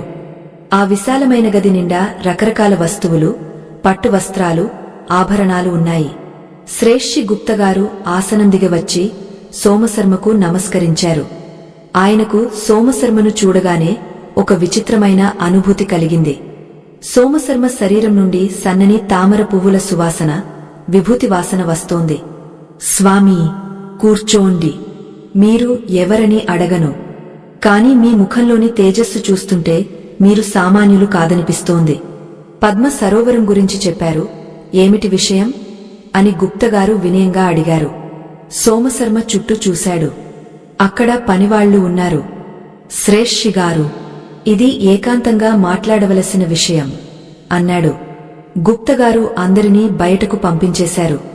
అప్పుడు సోమశర్మ తన నడుముకు ఉన్న కండువా ముడివిప్పి అందులో నుండి ఆ చిన్న బంగారు కుబేర విగ్రహాన్ని, 2 బంగారు వరహాలను తీసి గుప్తగారి ముందున్న బల్లపై పెట్టాడు. ఆ బంగారాన్ని చూడగానే గుప్తగారి కళ్ళు ఆశ్చర్యంతో విప్పారాయి. ఆయన ఆ నాణేలను చేతిలోకి తీసుకుని పరీక్షించారు. ఇవి శాతవాహనుల కాలం నాటివి, అత్యంత అరుదైనవి. ఇవి ఇప్పుడు ఎక్కడా దొరకడం లేదు. స్వచ్ఛమైన అపరంజి బంగారం. స్వామీ, నిజం చెప్పండి, ఇవి మీకు ఎక్కడివి? ఏదైనా నిధి దొరికిందా అని ఆతృతగా అడిగారు. సోమశర్మ నిజం దాచకుండా, కాని స్థలం వివరాలు చెప్పకుండా, అయ్యా, ఇది దైవానుగ్రహం. మా ఇంట్లో చేసిన కుబేర పూజకు మెచ్చి ఆ యక్షరాజు ప్రసాదించిన భిక్ష ఇది. ఇందులో ఏ అధర్మం లేదు, ఏ దొంగతనం లేదు.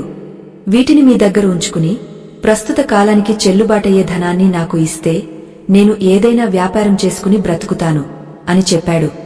గుప్తగారు ఆలోచనలో పడ్డారు. ఆ నాణేలు వెలకట్టలేనివి. వాటిని కరిగించి ఆభరణాలు చేస్తే కోట్లు గడిస్తారు. కాని ఆయన ధర్మాత్ముడు. ఒక పేద బ్రాహ్మణుడి అమాయకత్వాన్ని ఆసరాగా చేసుకుని మోసం చేయడం పాపమని ఆయనకు తెలుసు. పైగా సోమశర్మ వెనుక దైవశక్తి ఉందని ఆయనకు బలంగా అనిపిస్తోంది. సోమశర్మగారు, మీరు ధన్యులు.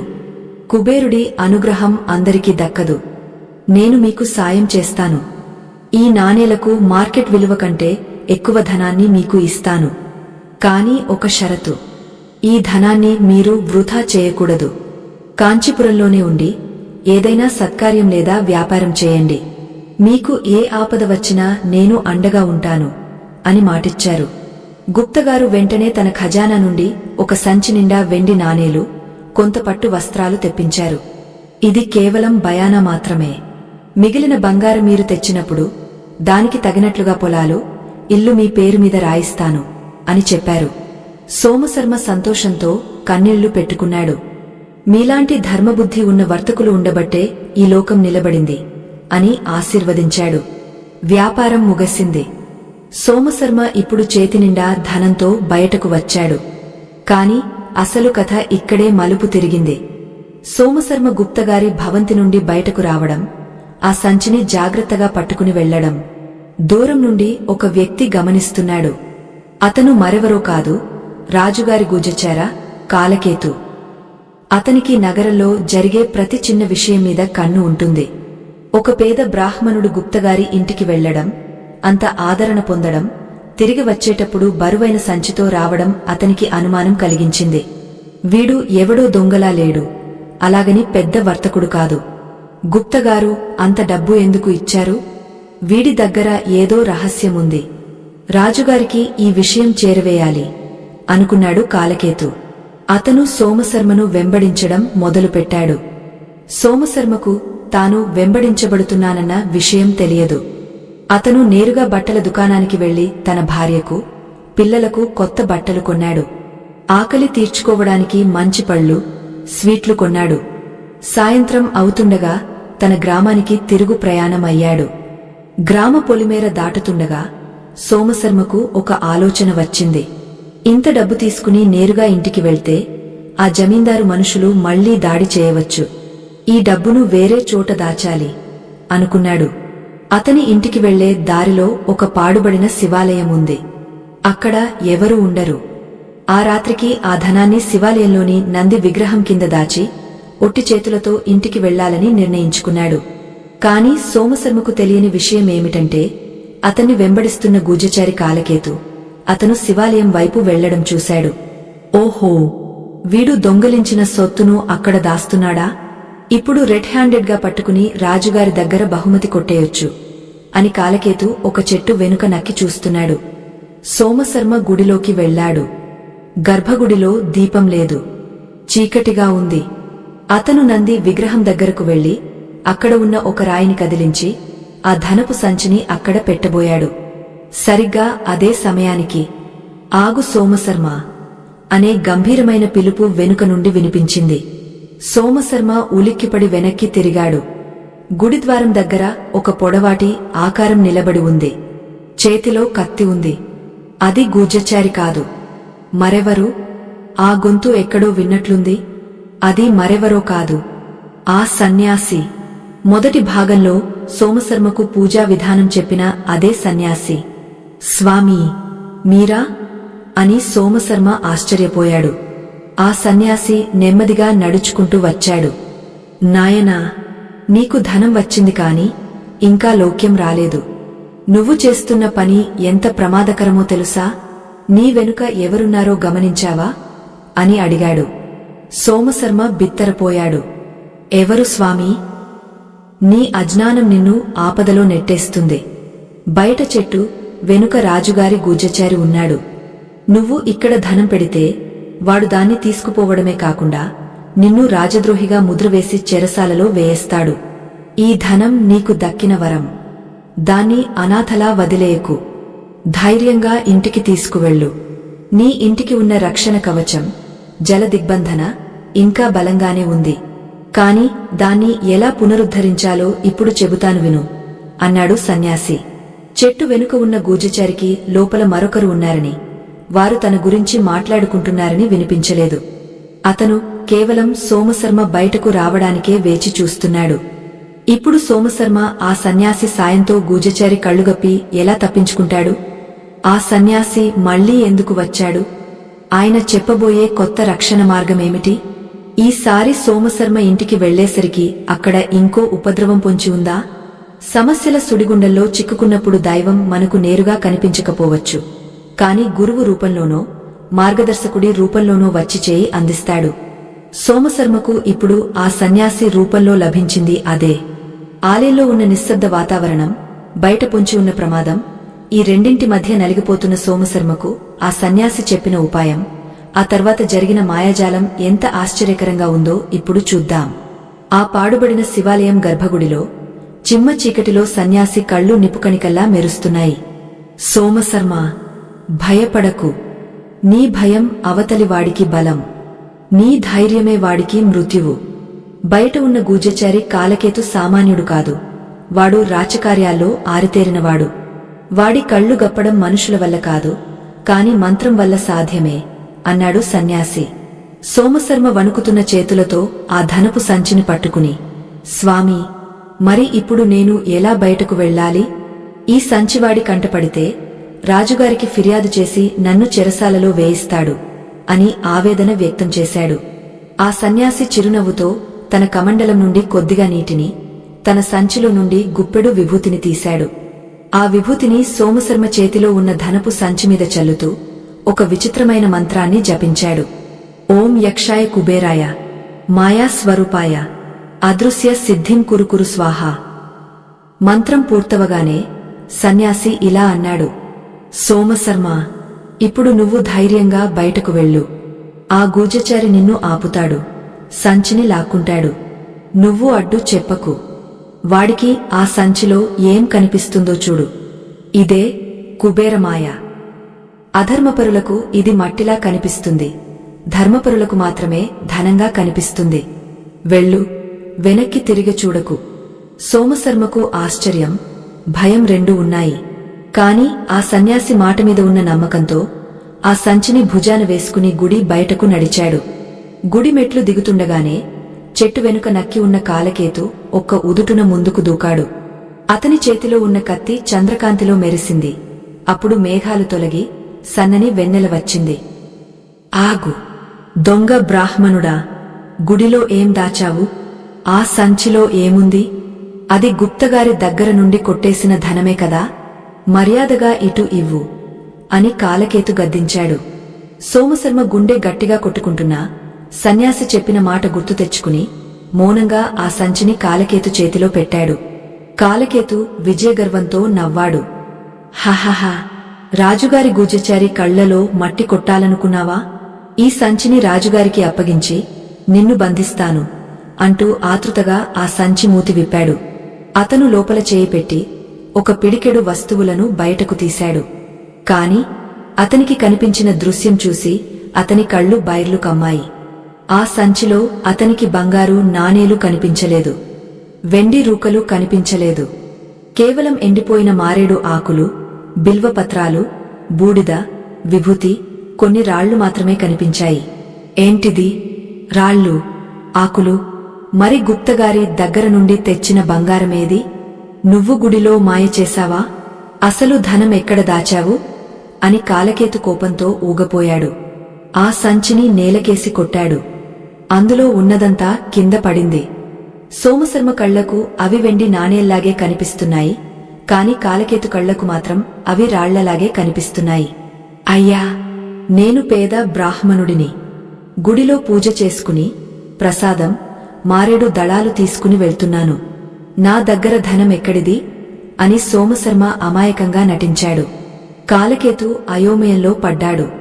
తన కళ్లను తానే నమ్మలేకపోయాడు. ఛీ! అనవసరంగా సమయం వృథా చేశాను. వీడు నిజంగానే భిక్షగాడిలా ఉన్నాడు. బహుశా గుప్తగారు వీడికి దానంగా పాత బట్టలు, పూజా సామాగ్రి ఇచ్చి ఉంటారు. నేను అతిగా ఊహించుకున్నాను అని తనను తానే తిట్టుకున్నాడు. పోరా పిచ్చి బ్రాహ్మణుడా! ఇంకోసారి ఇటువైపు కనిపిస్తే తోలు తీస్తా అని కాలకేతు విసుగుగా అక్కడి నుండి వెళ్లిపోయాడు. సోమశర్మ ఊపిరి పీల్చుకున్నాడు. వెంటనే కింద పడిన ఆ సంచిని, నాణేలను, కాలకేతుకి రాళ్లలా కనిపించినవి ఏరుకుని మళ్లీ సంచిలో వేసుకున్నాడు. ఆశ్చర్యమేమిటంటే సోమశర్మ చేతికి తగలగానే అవి మళ్లీ ధనరూపంలోకి మారిపోయాయి. ఆహా! సన్యాసి మహిమ, కుబేరుడి మాయ అని సోమశర్మ మనసులో నమస్కరించుకుని వెనక్కి తిరిగి గుడి వైపు చూశాడు. కాని అక్కడ గుడిద్వారం దగ్గర సన్యాసి కనిపించలేదు. గర్భగుడిలో దీపం కూడా లేదు. అంతా శూన్యం. ఆయన మాయమైపోయాడు. సోమశర్మ వడివడిగా అడుగులు వేస్తూ తన ఇంటికి చేరుకున్నాడు. సుశీల తలుపు తీయగానే ఆమె కాళ్ల దగ్గర ఆ సంచిని పెట్టి జరిగినదంతా వివరించాడు. సుశీల ఆనందానికి అవధులు లేవు. ఏవండీ, ఇక మన కష్టాలు తీరినట్లే కదా! ఈ ధనంతో మనం పిల్లలను బాగా చదివించుకోవచ్చు, మంచి ఇల్లు కట్టుకోవచ్చు అని సంతోషపడింది. కాని సోమశర్మ ముఖంలో ఇంకా ఆలోచన రేఖలు ఉన్నాయి. సుశీల ఆ సన్యాసి వెళ్లే ముందు గాలిలో ఒక మాట చెప్పినట్లు వినిపించింది. ధనం వచ్చింది కదా అని మైమరచిపోవద్దు. దాన్ని నిలబెట్టుకోవడానికి ప్రతి శుక్రవారం ఒక చిన్న క్రియ చేయాలి అని ఆయన స్వరం నా చెవిలో ప్రతిధ్వనించింది. ఆ రహస్యం ఏమిటో కూడా ఆయన సూక్ష్మంగా చెప్పారు అన్నాడు. ఏమిటది? అని సుశీల ఆతృతగా అడిగింది. మనం బీరువాలో పెట్టిన 5 తామర పువ్వుల మాల ఉంది కదా, అది ఎండిపోతూ ఉంటుంది. కాని దాని శక్తి తగ్గకూడదు అంటే మనం ఒక పని చేయాలి. పచ్చ కర్పూరం 2 లవంగాలు తీసుకుని వాటిని మెత్తగా నూరి ఆ పొడిని మన డబ్బు దాచే పెట్టెలో లేదా బీరువాలో చల్లాలి. పచ్చ కర్పూరానికి ధనాన్ని ఆకర్షించే శక్తి, లవంగానికి దుష్టశక్తులను, నరదిష్టిని తరిమికొట్టే శక్తి ఉంటాయి. ఈ రెండింటి వాసన ఉన్నచోట కుబేరుడు కాపలా ఉంటాడు. ఇది ప్రతి శుక్రవారం చేయాలి అని సోమశర్మ వివరించాడు. వెంటనే సుశీల వంటింట్లోకి వెళ్లి కొద్దిగా పచ్చ కర్పూరం, లవంగాలు తెచ్చింది. వాటిని పొడిచేసి ఆ బీరువాలో ఉన్న తామర పువ్వుల మాలమీద, ఆ బంగారు విగ్రహం దగ్గర ఇప్పుడు తెచ్చిన వెండి నాణేల సంచి మీద చల్లింది. ఆ వాసన ఇల్లంతా వ్యాపించగానే ఇంటికి ఒక కొత్త కళ వచ్చింది. రోజులు గడుస్తున్నాయి. సోమశర్మ తెలివిగా వ్యవహరించాడు. ఒకేసారి పెద్ద ఇల్లు కట్టలేదు. మెల్లగా తనకున్న పాత బాకీలన్నీ తీర్చాడు. గుప్తగారి సాయంతో కొద్ది కొద్దిగా బంగారాన్ని మార్చి పొలాలు కొనడం మొదలుపెట్టాడు. ఊరిలో అందరూ సోమశర్మకు ఏదో మంచి కాలం వచ్చిందని అనుకున్నారు కాని గుప్త నిధుల గురించి ఎవరికీ అనుమానం రాలేదు. సోమశర్మ కూడా ఎంతో వినయంగా నిరాడంబరంగా ఉంటూ పేదవారికి అన్నదానం చేస్తూ వచ్చాడు. కాని శత్రువు పడుకుంటాడేమో కాని అసూయ పడుకోదు అంటారు పెద్దలు. రాజధానిలో గూజచారి కాలకేతుకి ఆ రాత్రి జరిగిన సంఘటన పదే పదే గుర్తుకొస్తోంది. ఆ బ్రాహ్మణుడి సంచిలో నేను రాళ్లు చూశాను. కాని మరుసటి రోజు ఉదయం ఆ గుడి దగ్గర నాకు ఒక చిన్న బంగారు ముక్క సోమశర్మ కింద పడిన వాటిని ఏరుకునేటప్పుడు పొరపాటున ఒకటి మిగిలిపోయింది, దొరికింది. అంటే ఆ రోజు నా కళ్ళు మోసిపోయాయా? వాడు మాయల మరాకీనా అని కాలకేతు బుర్ర బద్దలు కొట్టుకుంటున్నాడు. అతను సోమశర్మ గురించి ఆరా తీయడం మొదలుపెట్టాడు. సోమశర్మ ఆస్తులు పెరుగుతున్న తీరు, అతను కొంటున్న పొలాలు, ఇవన్నీ కాలకేతు అనుమానాన్ని బలపరిచాయి. వీడు సామాన్యుడు కాదు. ఖచ్చితంగా వీడి దగ్గర ఏదో పెద్ద నిధి ఉంది. లేదంటే మాయచేసి రాజుగారి ఖజానాకే కన్నం వేస్తాడేమో. ఈసారి నేను ఒంటరిగా వెళ్లను. సాక్షాత్తు రాజుగారినే రంగంలోకి దింపుతాను. రాజద్రోహం నేరం కిందవాడి ఆస్తిపాస్తులన్నీ జప్తు చేయిస్తా అని కాలకేతు ఒక ప్రమాదకరమైన నిర్ణయం తీసుకున్నాడు. ఒకరోజు ఉదయం సోమశర్మ తన కొత్త పొలంలో పనివాళ్లతో మాట్లాడుతున్నాడు. అప్పుడు దూరం నుండి గుర్రాల డెక్కల చప్పుడు వినిపించింది. దుమ్ము రేపుకుంటూ రాజభటులు, వారి మధ్యలో స్వయంగా మహామంత్రి గూజచారి కాలకేతు రావడం కనిపించింది. ఊరి జనమంతా భయంతో పక్కకు తప్పుకున్నారు. మహామంత్రి గుర్రం దిగి సోమశర్మ ముందుకు వచ్చాడు.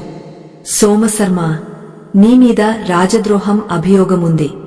నీ ఇంట్లో అక్రమంగా ధనాన్ని దాచావని, మాయలు చేసి ప్రజలను, అధికారులను మోసం చేస్తున్నావని ఫిర్యాదు వచ్చింది. నీ ఇంటిని సోదా చేయాలని రాజాజ్ఞ అని మహామంత్రి గంభీరంగా ప్రకటించాడు. సోమశర్మ నిర్భ్రాంతపోయాడు. ఇన్నాళ్లు కాపాడుకుంటూ వచ్చిన రహస్యం ఇప్పుడు బట్టబేలు కాబోతోందా? బీరువాలో ఉన్న ఆ తామర పువ్వుల మాల, బంగారు విగ్రహం, అపారమైన ధనం, ఇవన్నీ రాజుగారి సొంతం అయిపోతాయా? అన్నిటికంటే మించి ఆ బీరువాను పరాయివాళ్లు తెరిస్తే ఆ పువ్వుల శక్తి నశించిపోతుంది కదా. మరి కుబేరుడి అనుగ్రహం ఏమవుతుంది? సోమశర్మ ఆ సమయంలో ఏం చేశాడు? రాజ్యాధికారాన్ని ఎదిరించాడా? లేక తన దైవబలాన్ని నమ్ముకుని మరో అద్భుతాన్ని సృష్టించాడా? సోమశర్మ జీవితంలో ఇది అగ్నిపరీక్షా సమయం. ఒక పక్క రాజ్యాధికారం, మరొక పక్క దైవానుగ్రహం. ఈ రెండింటి మధ్య సాగుతున్న సంఘర్షణలో గెలుపు ఎవరిది? రాజభటులు సోమశర్మ ఇంటిని చుట్టుముట్టారు. మహామంత్రి స్వయంగా సోదా చేయడానికి సిద్ధమయ్యారు. గూజచారి కాలకేతు తన పగ తీర్చుకోవడానికి కళ్లలో నిప్పులు పోసుకుని చూస్తున్నాడు. ఈ ఉత్కంఠభరితమైన భట్టంలో ఆ కుబేర శక్తి ఎలా స్పందించింది? సోమశర్మ తన ఇంటిని, తన ధర్మాన్ని ఎలా కాపాడుకున్నాడో ఇప్పుడు చూద్దాం. రాజభటుల కత్తుల చప్పుళ్లతో ఆ ప్రాంతమంతా దద్దరిల్లుతోంది. ఊరి జనమంతా భయంతో వణికిపోతూ ఏం జరుగుతుందోనని దూరం నుండే చూస్తున్నారు. సోమశర్మ మాత్రం అచంచలమైన విశ్వాసంతో మహామంత్రి ముందు నిలబడ్డాడు. అతని ముఖంలో భయం లేదు. తప్పు చేశాననే అపరాధ భావం అంతకన్నా లేదు. కేవలం ఒక నిర్మలమైన ప్రశాంతత ఉంది. మహామంత్రి, రాజాజ్ఞ శిరసావహించడం నా ధర్మం. నా ఇల్లు తెరచిన పుస్తకం లాంటిది. మీరు ఎక్కడైనా వెతకవచ్చు. కాని ఒక్క మనవి, నా ఇల్లు కేవలం నివాసం మాత్రమే కాదు, అదొక పవిత్రమైన దేవాలయం. లోపల సాక్షాత్తు లక్ష్మీనారాయణులు, యక్షరాజైన కుబేరుడు కొలువై ఉన్నారు. దయచేసి పాదరక్షలు బయట విడిచి శుచితో లోపలికి ప్రవేశించండి. అపవిత్రమైన మనసుతో, దురాశతో లోపల అడుగు పెడితే జరిగే పరిణామాలకు నేను బాధ్యుడిని కాదు అని సోమశర్మ చాలా వినయంగా కాని ఖచ్చితంగా చెప్పాడు. సోమశర్మ మాటల్లో ఉన్న ఆ గంభీరత చూసి మహామంత్రి ఆశ్చర్యపోయాడు. సాధారణంగా దొంగలు, నేరస్తులు ఇలా మాట్లాడరు. కాళ్లమీద పడి ప్రాధేయపడతారు. కాని ఇతనిలో ఏదో తెలియని శక్తి ఉంది అని మహామంత్రికి అనిపించింది. ఆయన తన పాదరక్షలు విడిచి, సరే సోమశర్మ, మేము ధర్మాన్ని రక్షించడానికే వచ్చాం కాని దైవాన్ని అవమానించడానికి కాదు. సోదా చేయండి అని భటులను ఆదేశించాడు. గూజచారి కాలకేతు మాత్రం ఇవేమీ పట్టించుకోలేదు. వాడు ఎలాగైనా సరే ఈరోజు సోమశర్మ గుట్టు రట్టు చేయాలని, ఆ దాచిన నిధిని బయటపెట్టాలని ఉత్సాహపడుతున్నాడు. వాడు నేరుగా చొరబడి వంటగదిలో ఉన్న బియ్యం కుండలను, అటకమీద ఉన్న పాత సామాన్లను చిందరవందరగా పడేశాడు. గోడలకు వేలాడుతున్న పటాలను పీకేశాడు. కాని వాడికి ఎక్కడా చిల్లిగవ్వ కూడా దొరకలేదు.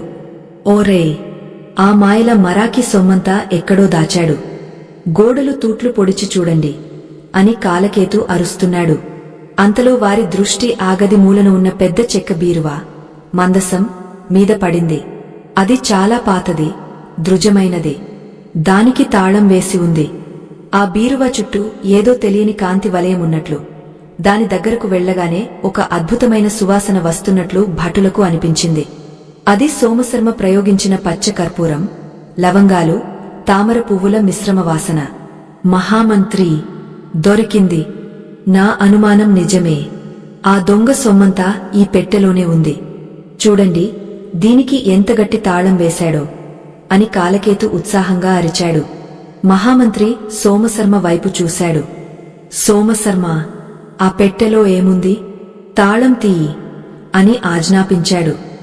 సోమశర్మ ఒక క్షణం కళ్ళు మూసుకుని కుబేరుడిని స్మరించుకున్నాడు. స్వామీ, ఇది నీ పరీక్ష. ఆ పెట్టెలో ఉన్నది కేవలం బంగారం కాదు, నీ స్వరూపం. అది దుర్మార్గుల చేతికి చిక్కితే దాని పవిత్రత పోతుంది. రక్షించు తండ్రి అని మనసులో వేడుకుంటూ, మహామంత్రి, ఇందులో మా పూర్వీకుల ఆశీస్సులు, దైవ సంబంధమైన వస్తువులు ఉన్నాయి. వీటిని పరాయివారు తాకకూడదు. నేనే తెరిచి చూపిస్తాను అన్నాడు. అవసరం లేదు, నువ్వు మాయలు చేస్తావు, మేమే తెరుస్తాం అంటూ కాలకేతు సోమశర్మను పక్కకు నెట్టేసి ఆ బీరువా దగ్గరకు వెళ్లాడు. తన దగ్గర ఉన్న ఇనుప రాడ్తో ఆ తాళాన్ని పగలగొట్టడానికి చేయి ఎత్తాడు. సరిగ్గా ఆ క్షణంలో ఒక విచిత్రమైన సంఘటన జరిగింది. కాలకేతు ఆ బీరువాను తాకబోతుండగా ఆ బీరువా లోపలి నుండి ఒక పెద్ద తుమ్మెద, నల్లటి భ్రమరం రివ్వున బయటకు వచ్చింది. అది మామూలు తుమ్మెదలా లేదు. బంగారు వర్ణంలో మెరుస్తూ, భయంకరమైన శబ్దం చేస్తూ కాలకేతు కళ్ల ముందు చక్కర్లు కొట్టింది. దాని గంకార నాదానికి కాలకేతుకి చెవులు గిల్లుమన్నాయి. భయంతో వాడు ఒక్క అడుగు వెనక్కి వేశాడు. ఆ తుమ్మెద వాడిని కుట్టలేదు, కాని వాడి ముఖం చుట్టూ తిరుగుతూ వాడిని ఉక్కిరిబిక్కిరి చేసింది. అదే సమయంలో ఆ గదిలో ఉన్న పచ్చ కర్పూరం వాసన ఒక్కసారిగా ఘాటుగా మారింది. ఆ వాసన పీల్చగానే కాలకేతుకి కళ్ళు తిరగడం మొదలైంది. అమ్మో, ఏదో విషవాయువు, వీడు చంపేస్తున్నాడు అని అరుస్తూ వాడు కింద పడిపోయాడు. వాస్తవానికి అది విషం కాదు. ఆ సుగంధ పరిమళాల శక్తిని తట్టుకునే మానసిక స్థితి వాడికి లేదు. పాపాత్ములకు ఆ పవిత్ర పరిమళం విషంలాగే అనిపిస్తుంది. మహామంత్రి, మిగిలిన భటులు ఆశ్చర్యపోయారు. సోమశర్మ మాత్రం శాంతంగా ఆ తుమ్మెద వైపు చూసి నమస్కరించాడు. అది సాక్షాత్తు కుబేరుడి వాహనమైన నరుడికి లేదా నిధికి కాపలా ఉండే శక్తికి సంకేతమని అతనికి అర్థమైంది. మహామంత్రి, చూశారా? ధర్మం తప్పిన వారికి దైవం ఇచ్చే హెచ్చరిక ఇది. ఇప్పుడు నేను ఆ పెట్టెను తెరుస్తాను, చూడండి అని సోమశర్మ మెల్లగా వెళ్లి తన దగ్గర ఉన్న తాళం చెవితో ఆ బీరువాను తెరిచాడు.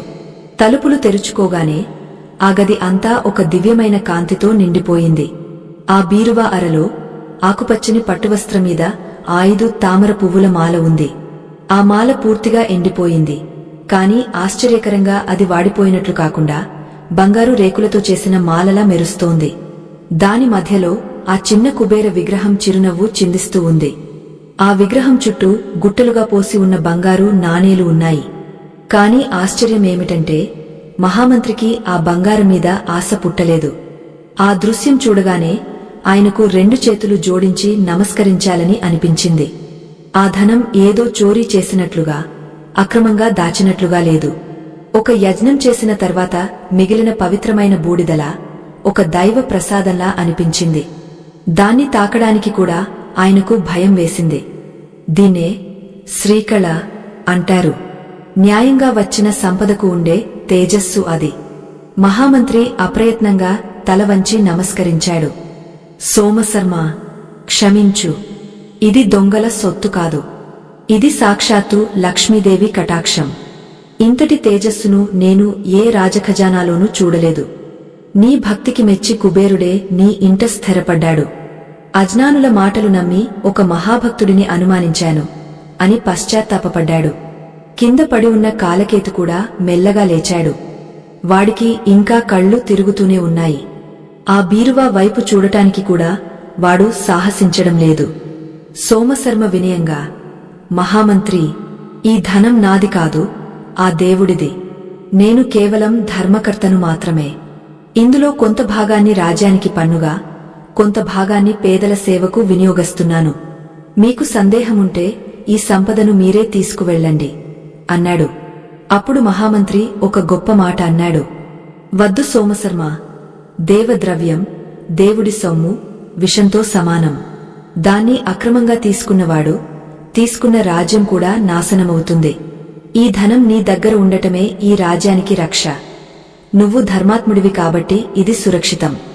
నీలాంటి వాళ్లు రాజ్యంలో ఉంటేనే సకాలంలో వర్షాలు కురుస్తాయి. నీ పూజను కొనసాగించు. ఇకపై రాజభటులు ఎవరూ నీ ఇంటివైపు కన్నెత్తి కూడా చూడరు. ఇది నా ఆజ్ఞ. మహామంత్రి సోమశర్మకు గౌరవ సూచకంగా తన మెడలోని ముత్యాల హారాన్ని తీసి బహుకరించాడు. కాలకేతుని కోపంగా చూస్తూ, నడువు బయటకు, ఇంకొకసారి ఇలాంటి తప్పుడు వార్తలు తెస్తే నీ తల తీయేస్తా అని హెచ్చరించి తన పరివారంతో సహా వెళ్లిపోయాడు. సోమశర్మ, సుశీల ఆనందంతో ఒకరినొకరు చూసుకున్నారు. గండం గడిచింది. ఆ 5 తామర పువ్వుల మాల వారిని రక్షించింది. ఆ తుమ్మెద రూపంలో వచ్చిన శక్తి వారిని కాపాడింది. ఆ రోజు రాత్రి సోమశర్మ నిద్రపోలేదు. తన బీరువా ముందు కూర్చుని దీర్ఘంగా ఆలోచించాడు. కుబేరుడు నాకు అపారమైన సంపద ఇచ్చాడు. రాజగండం నుండి కూడా కాపాడాడు. ఇప్పుడు నాకు అర్థమైంది. ఈ సంపద కేవలం నా సుఖభోగాల కోసం కాదు. దీన్ని నేను దాచుకుంటే అది మళ్లీ ఎప్పటికైనా ప్రమాదమే. నీరు పారితేనే స్వచ్ఛంగా ఉంటుంది, నిల్వ ఉంటే కంపు కొడుతుంది. ధనం కూడా అంతే. దీనికి ఒక శాశ్వతమైన మార్గం చూపాలి అని నిర్ణయించుకున్నాడు. మరుసటి రోజు శుక్రవారం. సోమశర్మ తన జీవితంలోనే అతి పెద్ద నిర్ణయం తీసుకున్నాడు. తనకున్న సంపదలో సగం భాగాన్ని తీసుకుని ఊరి మధ్యలో నిలబడ్డాడు. ప్రజలందరూ ఆశ్చర్యంగా చూస్తున్నారు. సోమశర్మ ఏం చేయబోతున్నాడు? ఆ తామర పువ్వుల రహస్యాన్ని అందరికీ చెప్పబోతున్నాడా? లేక ఆ ధనంతో మరేదైనా అద్భుతాన్ని సృష్టించబోతున్నాడా? ఈ కథ ముగింపు దశకు చేరుకుంది. అసలు సిసలైన సంపద అంటే ఏమిటి? సోమశర్మ ఆఖరిగా మనకు నేర్పిన గుణపాణ్యమేమిటి? ఆ 5 తామర పువ్వులను చివరికి ఏం చేశాడు? సోమశర్మ కథా ప్రయాణంలో మనం చివరి మజిలికి చేరుకున్నాం. ఒక సామాన్య పేదవాడిగా మొదలైన సోమశర్మ జీవితం కుబేరుడి అనుగ్రహంతో, తామర పువ్వుల మహిమతో ఎలా మహోన్నత శిఖరాలకు చేరిందో చూశాం. అయితే కథలో అసలైన ముగింపు సంపద రావడం కాదు, ఆ వచ్చిన సంపదను సార్థకం చేసుకోవడం. సోమశర్మ తీసుకున్న ఆ చివరి నిర్ణయం ఏమిటి? ఆ పవిత్రమైన తామర పువ్వుల మాలను చివరికి ఏం చేశాడు? ఈ అద్భుత ఘట్టంతో మన కథను సంపూర్ణం చేసుకుందాం. ఆ రోజు శుక్రవారం ఉదయం. ఊరి నడిబొడ్డున ఉన్న రాచవి పొలం, రచ్చబండ దగ్గర జనసందోహం కిటకిటలాడుతోంది. సోమశర్మ పిలుపు మేరకు ఊరి పెద్దలు, చిన్నలు, రైతులు, కూలీలు అందరూ అక్కడికి చేరారు. సోమశర్మ ముఖంలో ఒక యోగికి ఉండే ప్రశాంతత ఉంది. అతని పక్కన సుశీల, తమ పిల్లలు ఉన్నారు. వారి ముందు పెద్దరాగ పళ్ళెంలో ఆ బంగారు నాణేల రాసులు, పట్టువస్త్రంలో చుట్టిన ఆ 5 తామర పువ్వుల మాల ఉన్నాయి. సోమశర్మ అందరినీ ఉద్దేశించి మాట్లాడటం మొదలుపెట్టాడు. సోదర సోదరీమణులారా, ఈ రోజు మీ అందరినీ ఇక్కడికి పిలిచింది నా గొప్ప చెప్పుకోవడానికి కాదు. నా చేతిలో ఉన్న ఈ సంపదను చూపించి మిమ్మల్ని ఆశ్చర్యపరచడానికి అంతకన్నా కాదు. ఇది సాక్షాత్తు ఆ కుబేరుడు నాకు పెట్టిన భిక్ష. కాని ఈ ధనం నా ఒక్కడిదే అని నేను అనుకోవడం లేదు. ఒక చెరువులో నీరు నిండితే అది ఆ చెరువు దాహం తీర్చుకోవడానికి కాదు, ఆ ఊరి పంట పొలాలను తడపడానికి. అలాగే ఒక ఇంటికి సంపద వస్తే అది ఆ ఇంటి అవసరాలు తీర్చడానికే కాదు, ఆ సమాజం ఆకలి తీర్చడానికి కూడా ఉపయోగపడాలి. జనం నిశ్శబ్దంగా వింటున్నారు. సోమశర్మ మాటల్లోని ధర్మం వారి హృదయాలను తాకుతోంది. నేను ఒక నిర్ణయం తీసుకున్నాను. ఈ సంపదలో నా కుటుంబ అవసరాలకు, నా పిల్లల విద్యకు, భవిష్యత్తుకు ఎంత కావాలో అంతే ఉంచుకుంటాను. మిగిలిన ఈ అపార ధనరాశిని ఈ ఊరి అభివృద్ధికి అర్పిస్తున్నాను. మన ఊరిలో శిథిలమైపోయిన ఆ శివాలయాన్ని పునరుద్ధరిద్దాం. ఆ పక్కనే కుబేర లక్ష్మీ సమేతగా ఒక ఆలయాన్ని నిర్మిద్దాం. అంతేకాదు, ఆకలితో ఏ ఒక్కరూ అలమటించకుండా ఒక నిత్య అన్నదాన సత్రం, ధర్మశాల కట్టిద్దాం. అక్కడ బాటసారులకు, పేదలకు 3 పూటలా ఉచితంగా భోజనం లభిస్తుంది. అలాగే మన ఊరి పిల్లలు చదువుకోవడానికి ఒక వేద పాఠశాలను, వైద్యశాలను కూడా కట్టిద్దాం అని సోమశర్మ ప్రకటించాడు. జనం ఒక్కసారిగా సోమశర్మ గారికి జాయ్, ధర్మాత్ముడికి జాయ్ అని నినాదాలు చేశారు. ఆనందంతో చాలామంది కళ్లలో నీళ్లు తిరిగాయి. నిన్నటి వరకు ఆకలితో అలమటించిన సోమశర్మ ఈరోజు అన్నదాతగా మారడం చూసి ఊరి జనం మురిసిపోయారు. అయితే అందరి మనస్సులోనూ ఒక సందేహముంది. ఆ రహస్యమేమిటి? ఆ తామర పువ్వులను సోమశర్మ ఏం చేస్తాడు? ఆ సందేహాన్ని నివృత్తి చేస్తూ సోమశర్మ ఇలా అన్నాడు. మిత్రులారా, మీలో చాలామందికి తెలుసుకోవాలని ఉంది నా దారిద్ర్యం ఎలా పోయిందని. దానికి కారణం ఈ 5 తామర పువ్వులే. కాని కేవలం పువ్వులు ఉంటే సరిపోదు. వాటి వెనుక ధర్మం ఉండాలి, నమ్మకం ఉండాలి. ఈ రహస్యాన్ని నేను మీ అందరికీ చెబుతున్నాను. ఎందుకంటే సంపద దాచుకుంటే తరిగిపోతుంది, జానం పంచుకుంటే పెరుగుతుంది. సోమశర్మ ఆ తామర పువ్వుల పూజా విధానాన్ని, ఆ శుక్రవారం సాయంత్రం చేయవలసిన క్రియను అందరికీ వివరించాడు. అయితే చివరిగా ఒక మాట చెప్పాడు. ఈ పూజ చేసినంత మాత్రాన ఆకాశం నుండి డబ్బు రాలదు. ఈ పూజ మీకు సన్మార్గాన్ని చూపిస్తుంది, అవకాశాలను ఇస్తుంది, మీ కష్టానికి తగిన ఫలితాన్ని ఇస్తుంది. దురాశతో చేస్తే ఫలితం శూన్యం. ఆ తర్వాత ఆ 5 తామర పువ్వుల మాలను ఏం చేశాడో తెలుసా? అది ఎండిపోయి ఒక దివ్యౌషధంలా మారింది. సోమశర్మ ఆ మాలను తీసుకుని ఊరి ప్రజలందరి సమక్షంలో కొత్తగా కట్టబోయే దేవాలయ నిర్మాణ స్థలానికి వెళ్లాడు. అక్కడ పునాది తవ్వారు. ఈ తామర పువ్వుల మాల నా ఇంటి బీరువాలో ఉంటే కేవలం నా ఇల్లు మాత్రమే బాగుపడుతుంది. కాని దీన్ని ఈ ఆలయ పునాదిలో నిక్షిప్తం చేస్తే ఈ ఊరంతా బాగుపడుతుంది. ఈ పువ్వుల శక్తి ఈ నేల నలుమూలలా వ్యాపిస్తుంది. ఇకపై మన ఊరిలో కరువు ఉండదు, దారిద్ర్యముండదు అని చెబుతూ ఒక వెండి పెట్టెలో ఆ తామర పువ్వుల మాలను, ఆ చిన్న బంగారు కుబేర విగ్రహాన్ని ఉంచి వేద మంత్రాల ఘోష మధ్య ఆలయ గర్భగుడి కింద భూమిలో స్థాపించాడు. అది ఒక అద్భుతమైన దృశ్యం. ఆ రోజు ఆకాశం నుండి పూలవాన కురిసినట్లుగా అనిపించింది. ఆ క్షణం నుండి ఆ ఊరి దశ మారిపోయింది. కాలక్రమేణా ఆ ఊరు ఒక గొప్ప వ్యాపార కేంద్రంగా, ఆధ్యాత్మిక క్షేత్రంగా మారింది.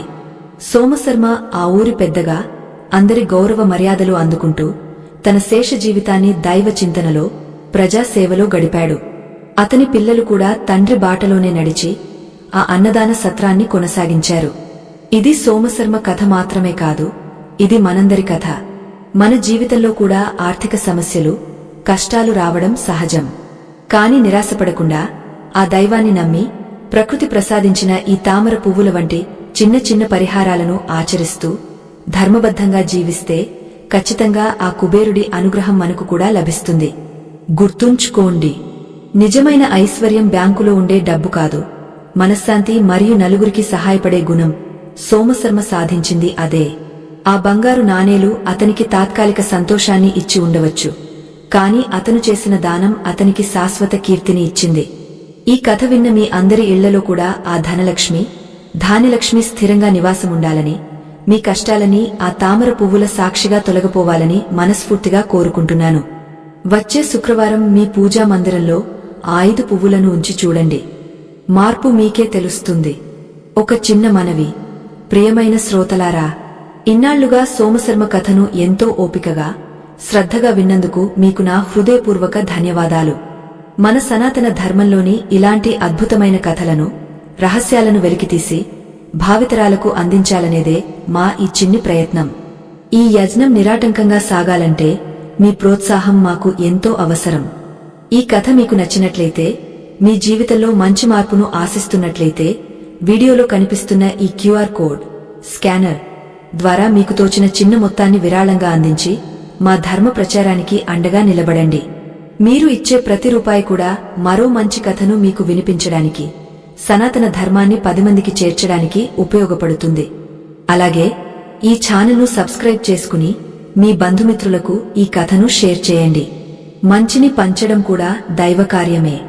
మరొక అద్భుతమైన జీవితాన్ని మార్చే కథతో మళ్లీ మీ ముందుకు వస్తాను. అంతవరకు ఆ కుబేరుడి ఆశీస్సులు మీపై సదా ఉండుగాక.